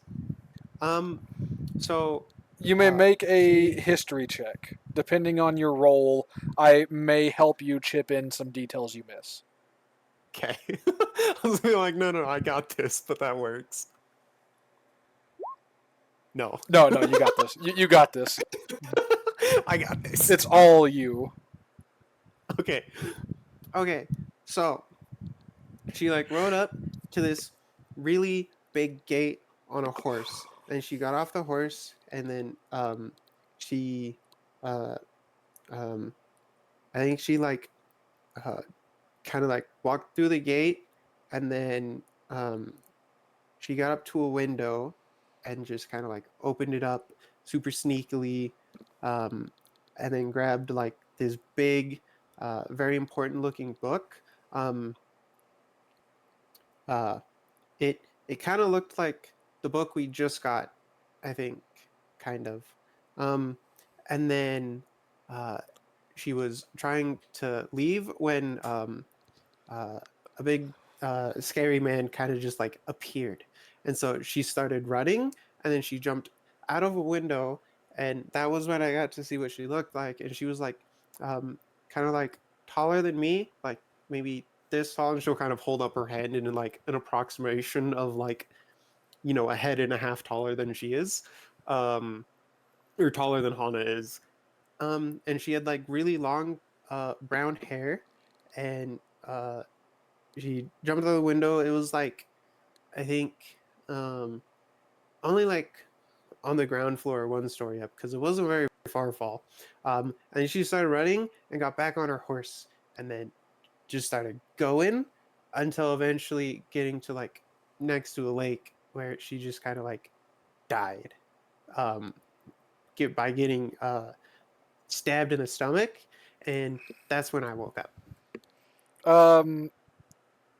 And then like Nyx there was a new and person in our party, and a lot of things had changed, and so things have just kind of been weird. Nyx and Cygnus, I would like both of you to roll insight checks for me. Sure. I would say you could, Hannah, but since you're the one telling the story, no. Mm-hmm, mm-hmm. Okay, Oh, well, I rolled that. Man. Both- Whoops. okay, so 15 and a 10 then. Okay. Yeah. So Hannah tells her story. The man just kind of nods periodically, and after a moment, he looks and just. And you're sure she died on the north shore of the lake. Well, like, I don't know if she died, but she kind of got like stabbed in the stomach. There was a lot of pain, a lot of blood, and then I woke up. And this man that attacked her, can you describe what he looked like anymore? Tall, dark, and scary. He kind of flips through some things. Like a big like shadow, just like zooming at to like try and eat her. I think there were like dogs following him or something.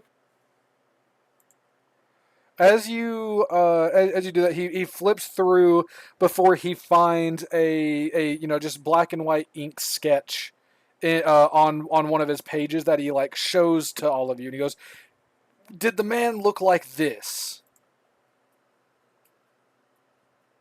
Yeah, kind of like that.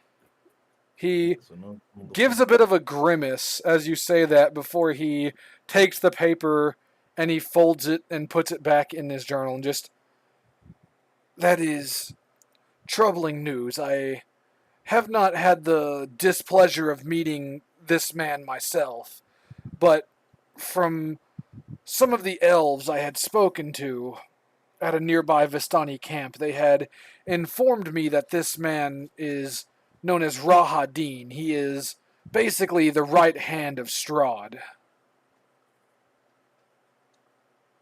Oh, So if it was Strahd's castle that was broken into in your dream, it would make sense that he would come to be the guard dog of the castle to chase off this intruder. And with his prowess that I have heard about from these elves, who he had killed almost all of, it would make sense that he was easily able to drive her off, and that she might have even died as you were led to believe by your dream. And as he looks, but and he like, you mentioned that you had a book that looks like the one from your dream. Do you have it with you? I think Nyx has it. He looks to you, Nyx. Because you were the one reading it.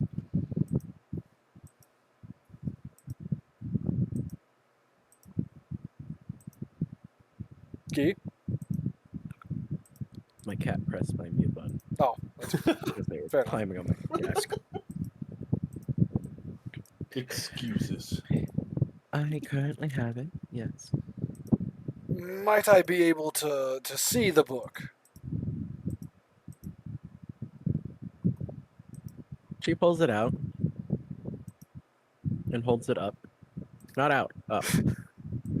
He raises an eyebrow just as he looks like, I'm not going to run off with it if that is your concern. You're welcome to sit next to me. I wish to look at it and see what it is that you have. If it was, Someone already has Yeah. tried to steal it, so if it was, Yes, you must understand that you wouldn't be the first to try and run off with it within the last day or so. So I You're- need some extra that's- caution. that's fine. As he looks you over, just, you know Mage Hand, yes? You're welcome to keep your Mage Hand on the book.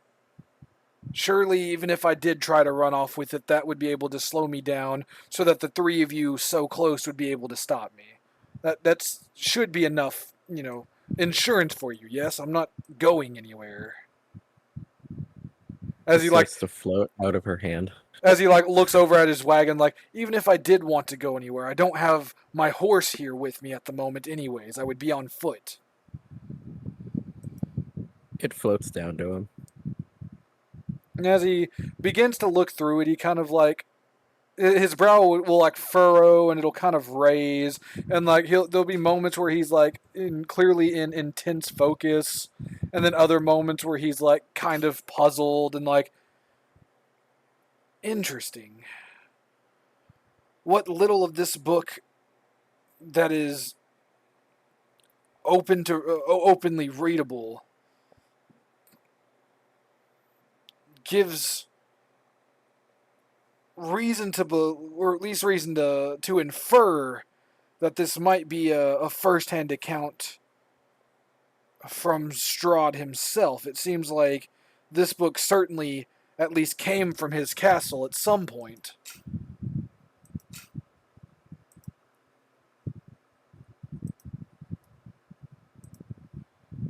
Nyx holds out one other thing, which is a copy of her notes that she made on all of the different ways of reading the passages she deciphered.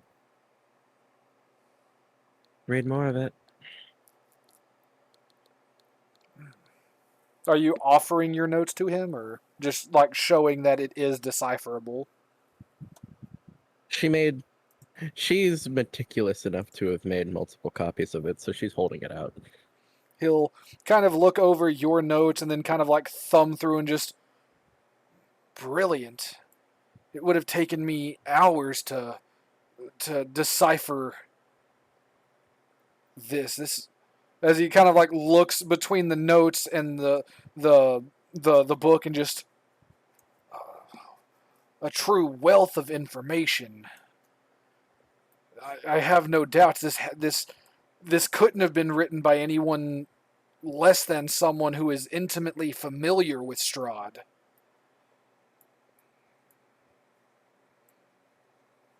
It gives away too many personal details.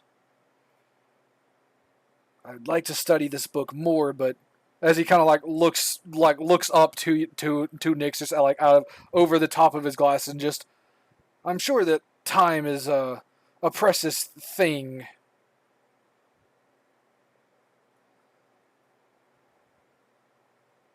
Well, if you'd like to study alongside me, that could be arranged. I'm not as concerned about the whole situation outside as anyone else is. He gives a nod before like passing the book and your notes.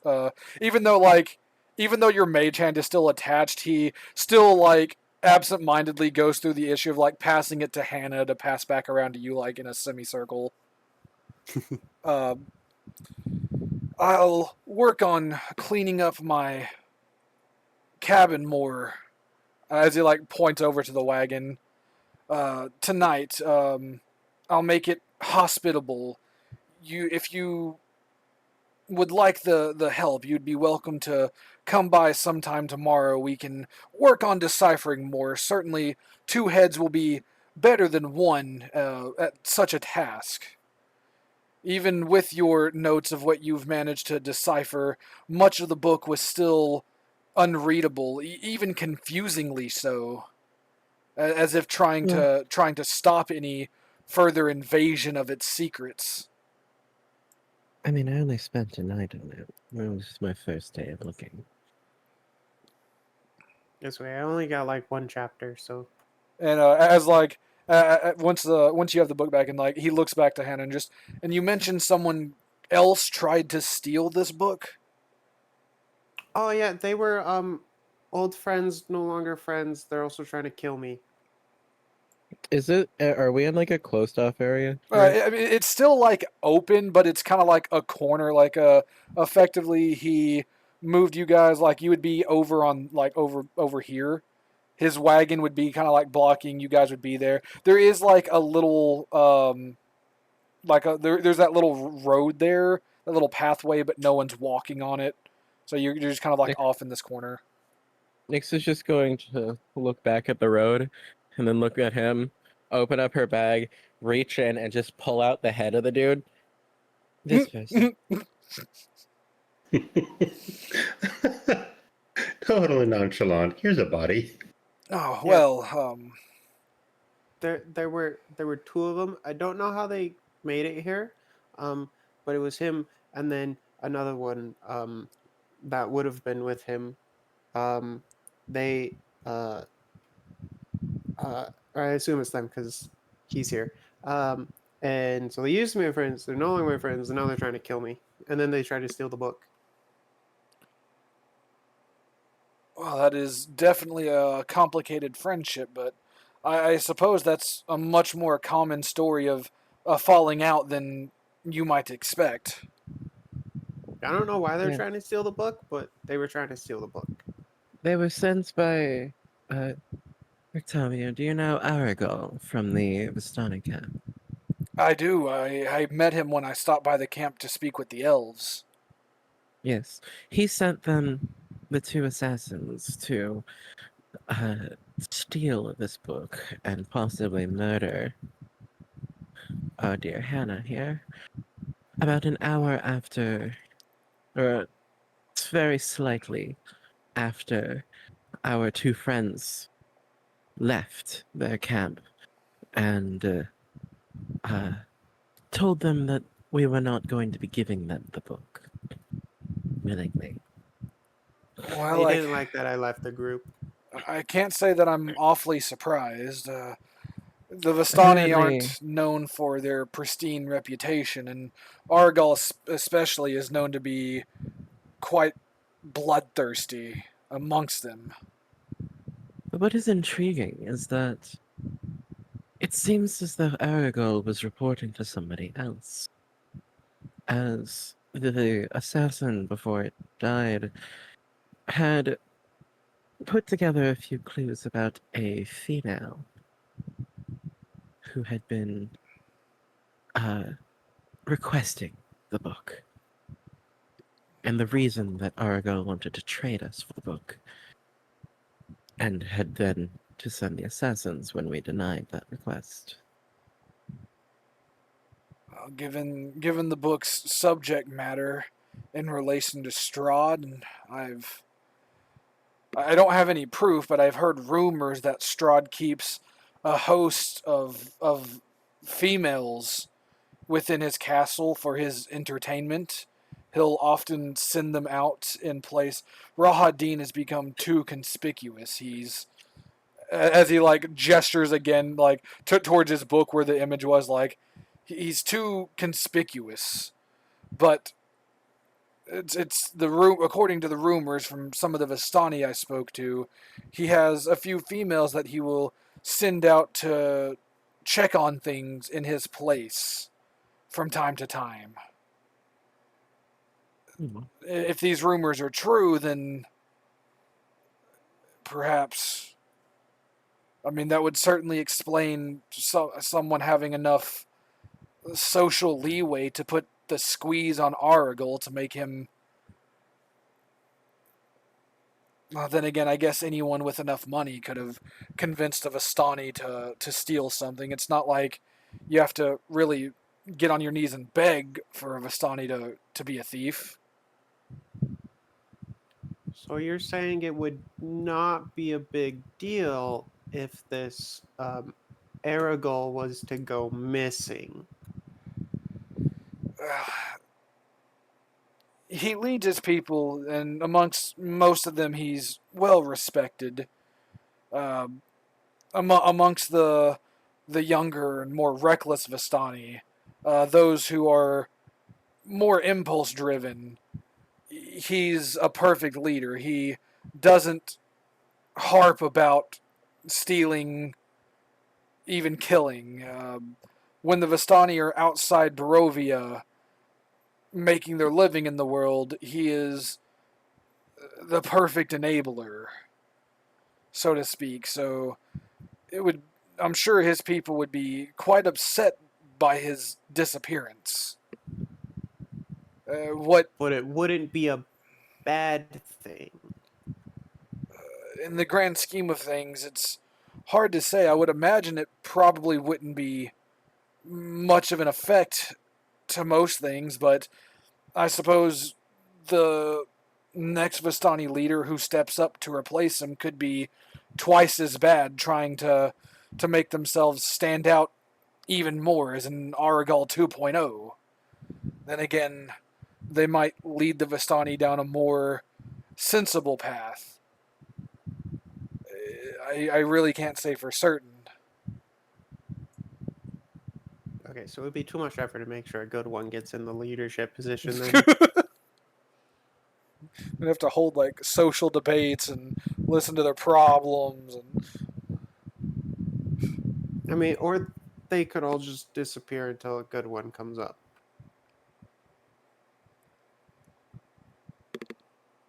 I mean, if you want to dedicate your time to such a thing, then who would I be to stop you? It's of no concern to me.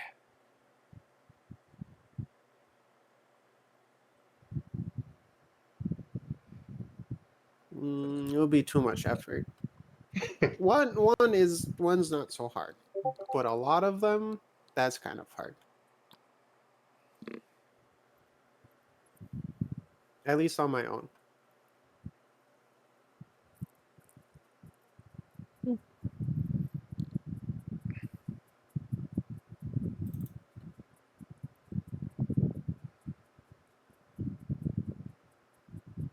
Oh, but um, speaking of like, you know, uh, ways to kill people.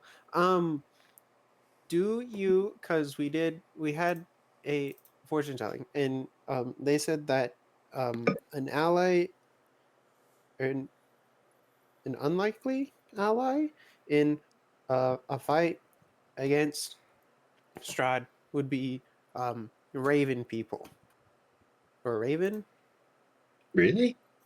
one of them. Sorry, there.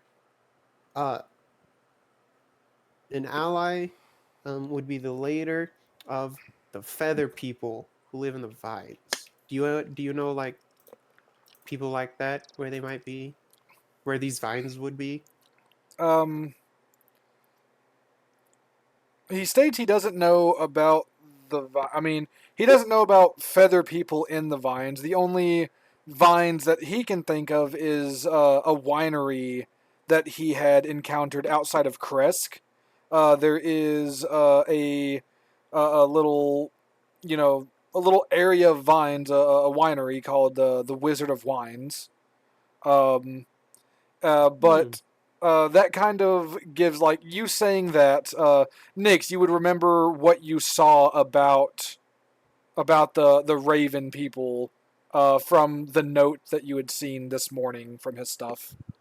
I'll say I Uh, was also gonna well, I I don't know, like it was because it was from like the old lady Vistani people by like the first town in here, like Barovia, um and I because she did like hadn't. with cool cards, and it was the thing on the card was a raven. I Her haven't. name is Madame Ava, and she did a tarot reading for us. Yeah, that. Taroka, but yeah. I hadn't made it as far as Barovia yet, the village. Oh. Um, I was actually traveling in that direction. It would be after passing through Valaki here. I might pay this Madame Ava a visit. It would be sounds like a pleasant bunch, and it would be nice to meet more mild mannered Vistani. Yeah, she was really nice until she also wanted us to return a book, a different book. Um, and then they got a little upset. Uh, but they gave us the book, and so we kept it.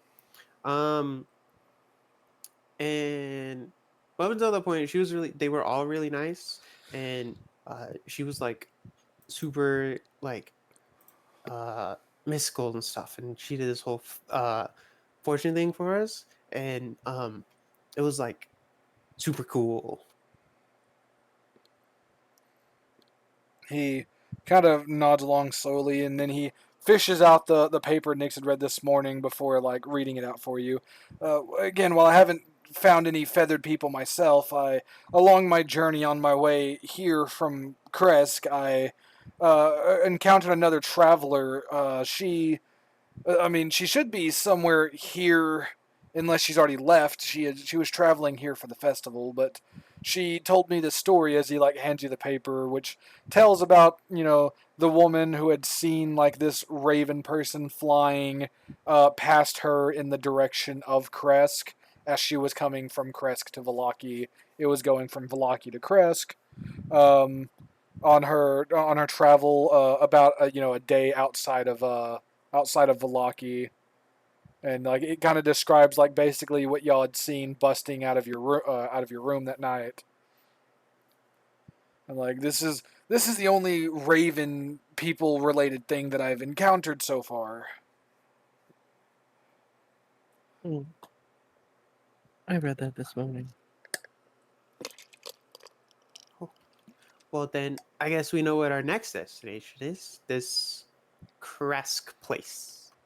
It'll take you several days to reach Kresk from Vallaki. The road is relatively safe, although you might encounter some, especially now if they're no longer allies of yours, you might encounter some Vistani or some wolves. Uh, Maybe something nastier if you're really unlucky. But again, the road is fairly safe enough if you just stick on it. If you can get horses, it'll only take you a few days. And just in case it's relevant, where was this winery we were talking about? If you have a map, he will mark it for you. I think we have a map. Think we have a map. Loosely outside of Kresk. I myself, I don't have the map pulled up to know the exact location, but yeah. Yeah, it's like you go, if I remember right, across the river. Then you go a little bit. Then there's a pathway that goes south, and then you follow the path south.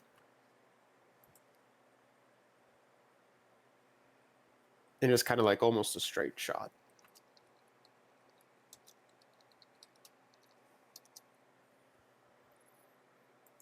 It's But a I think we have a little. map. Yeah, I mean, We I know do you have one. I don't. I think very- Ray has it. I know y'all have one. I'm I just think trying to remember. Nick's had one, but I don't know. I don't know. If it's not in the inventory, then I'm probably misremembering then. Someone has one. I'm sure of it. But yeah. So you guys. If not, Hana can probably acquire one. Yeah. So you guys. Yeah. So he marks on your map for you. Like it's a little out of the way, but if you're a fan of wine, they have a good vintage of their own product. I thought it was. I don't drink wine often, but I thought it was a fairly smooth drink, pleasant and palatable with a meal. Perhaps like again, that's the only place I know of that references vines. So it might be of help to you. If not, maybe they can point you in a direction of more vines. I do admit I Okay. haven't explored much in the way of the woods around here, so I guess any of the woods could have vines deep inside of them that it might mention, but I'm not too sure about that.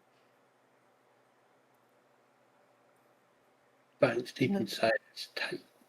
I'd rather investigate a solid location than a random patch of woods. At least to start. Yes. Because So- there's also bears in the woods. And bears are super dangerous. As one might have died during the course of our conversation. Then Oh yeah, because you magicked him. Yes, he is dead. Well, I guess that makes the my other old friend that was trying to kill me now dead. So now there's no one trying to kill me here. Yay! That entirely depends on if it was the same person. They were wearing a bear costume after all. Oh. Yeah. I'm sure it was. For him to be able to like hide like that from me, it was probably the right person. Jumping over Braddock, as you are flying around looking for the kids, you've managed to find about 4 of them, and you've sent them back to the orphanage. One of which you had to like manually take back to the orphanage because they were refusing. During this time, as you were looking around for the last 2, you hear more people screaming about another body. Oh, for crying out loud. Sorry, Brad. I don't know if you can hear me or us, but you have gone silent. I've gone silent. I believe. Oh, Yeah. that's Okay. on your end then, That's Scott. on you, yeah. Oh, okay. Yeah, no. So Okay. I've gotten quieter because I've been yawning a lot and I'm tired. But I Oh, don't think you I'm cut out silent. again. But you're the only one who's cutting out. Spooky. So I don't know how many children I found. I 4. know that There one of is. them, 4. So I found 4 or 6. One I had to manually scoop up. You had to manually take back to the orphanage because he was being Yeah. difficult. And So you there are hear 2. people screaming about a body. Okay. This makes the 4th body. Well, 3rd body, 4th victim. Sorry, yes, 4th victim. This time the body is just out in the middle of the road again, down over around in here. The person seems to be wearing a one of the children's costumes. This is an angel costume. The person, as you look, make me an investigation check.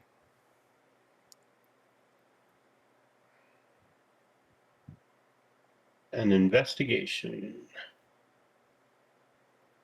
So I'm trying to make much better notes this time.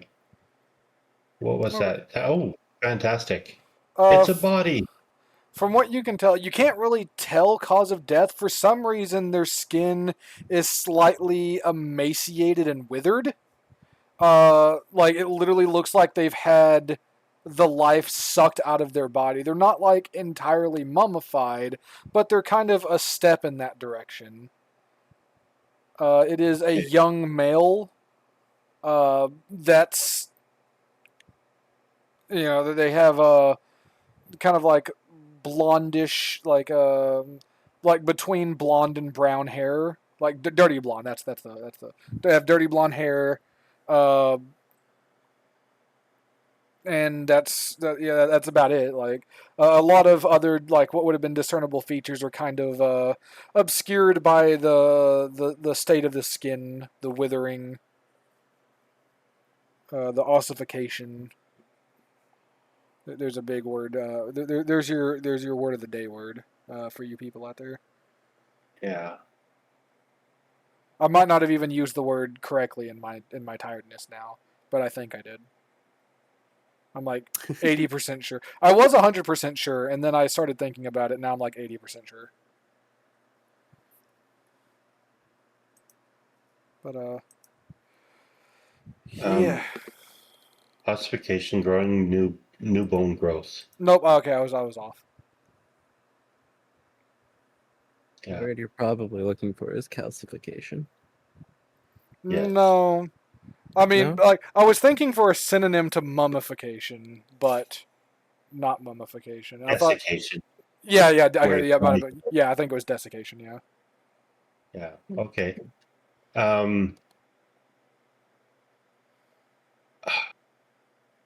I don't even know if this is safe to touch then. Well, I've got gauntlets on, so using my gauntlets is desiccated. Okay, so I couldn't find any signs of weapon usage. Are any guards around? Yeah, there are there is a guard.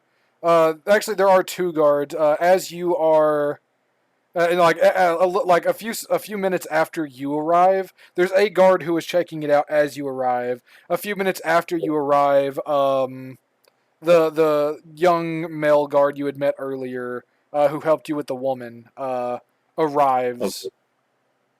Saloon. So to the one who was there when I arrived, I introduced myself. Uh, I let them know, of course, who I am and what my involvement has been thus far. I refer them to uh, the guard from the tower. Was he a guard captain or just a regular guard? I forget. He was just a regular guard. Okay. Yeah. But yeah, I offer up that name as a reference and uh,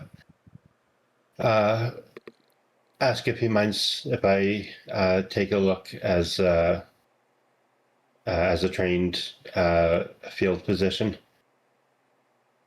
So I know it's quite early. I think we're gonna have to pick up here next week. I am struggling to stay awake at this point. And like I hate my current sleep schedule.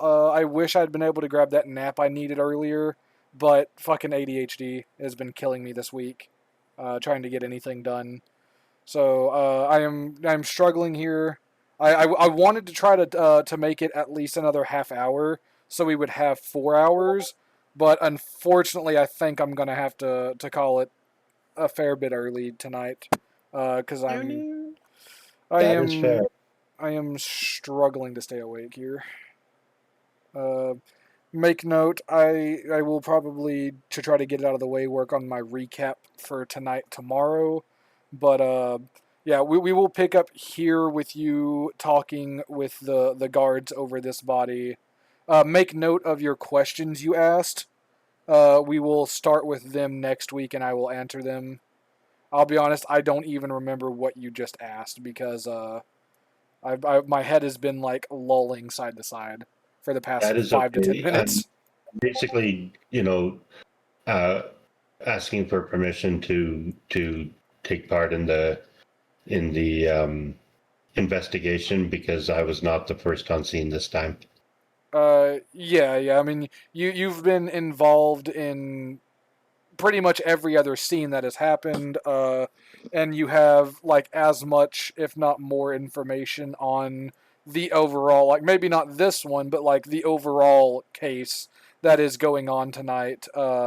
So they are thankful, like for parts of the investigation, not the entire thing, but they are thankful for your Yeah. help nonetheless. And yeah, we will pick up here. I appreciate you guys hanging out to play. It sucks that we're gonna be done before Callum makes it back, but hopefully next week nothing gets in the way and everyone will be here to finish up this murder mystery side plot that I have. I think I have mid shift, so I won't be home till closer to like 6:45, which would be like I think 7:45 for you. That'll be a couple hours in. That'll be like halfway. That's fine. Yeah. I mean, like obviously, Earlier than when I close, because I'll get home like 15 minutes earlier since I'm leaving like 15 minutes earlier, but I'm still there. I still have to work until close. yeah, So it's not ideal, but I mean, it is what it is. We'll be all right. yeah. I'm going to, like, this sounds really bad because like most of the time I'm working on my sleep schedule. I'm trying to be on a more normal schedule, but I'm gonna try to go back to my normal schedule, which is like more of a like awake before noon, but like really close to noon, and then up until like 2 a.m. I'm going to try to get back to my normal sleep schedule so we can have a normal full session next week. Uh, and whatnot. But yeah, to you guys watching the VOD on YouTube, this is the 4th week, so this is the end of the first month of the reboot of Curse of Strahd. I am going to work on having the YouTube channel up and all 4 sessions so far uploaded this week. So to you guys who watch it on YouTube, appreciate the views and stuff. Happy to have you. To anyone watching it live on Twitch, appreciate you being here. I'm going to end it here for tonight, though. I am just struggling. I don't have any form of like energy drink or 5-hour energy or anything to keep me awake, and I am struggling too hard to stay awake. So I unfortunately need to go to bed. And I'll catch you guys tomorrow, and yeah, I'll work on other stuff.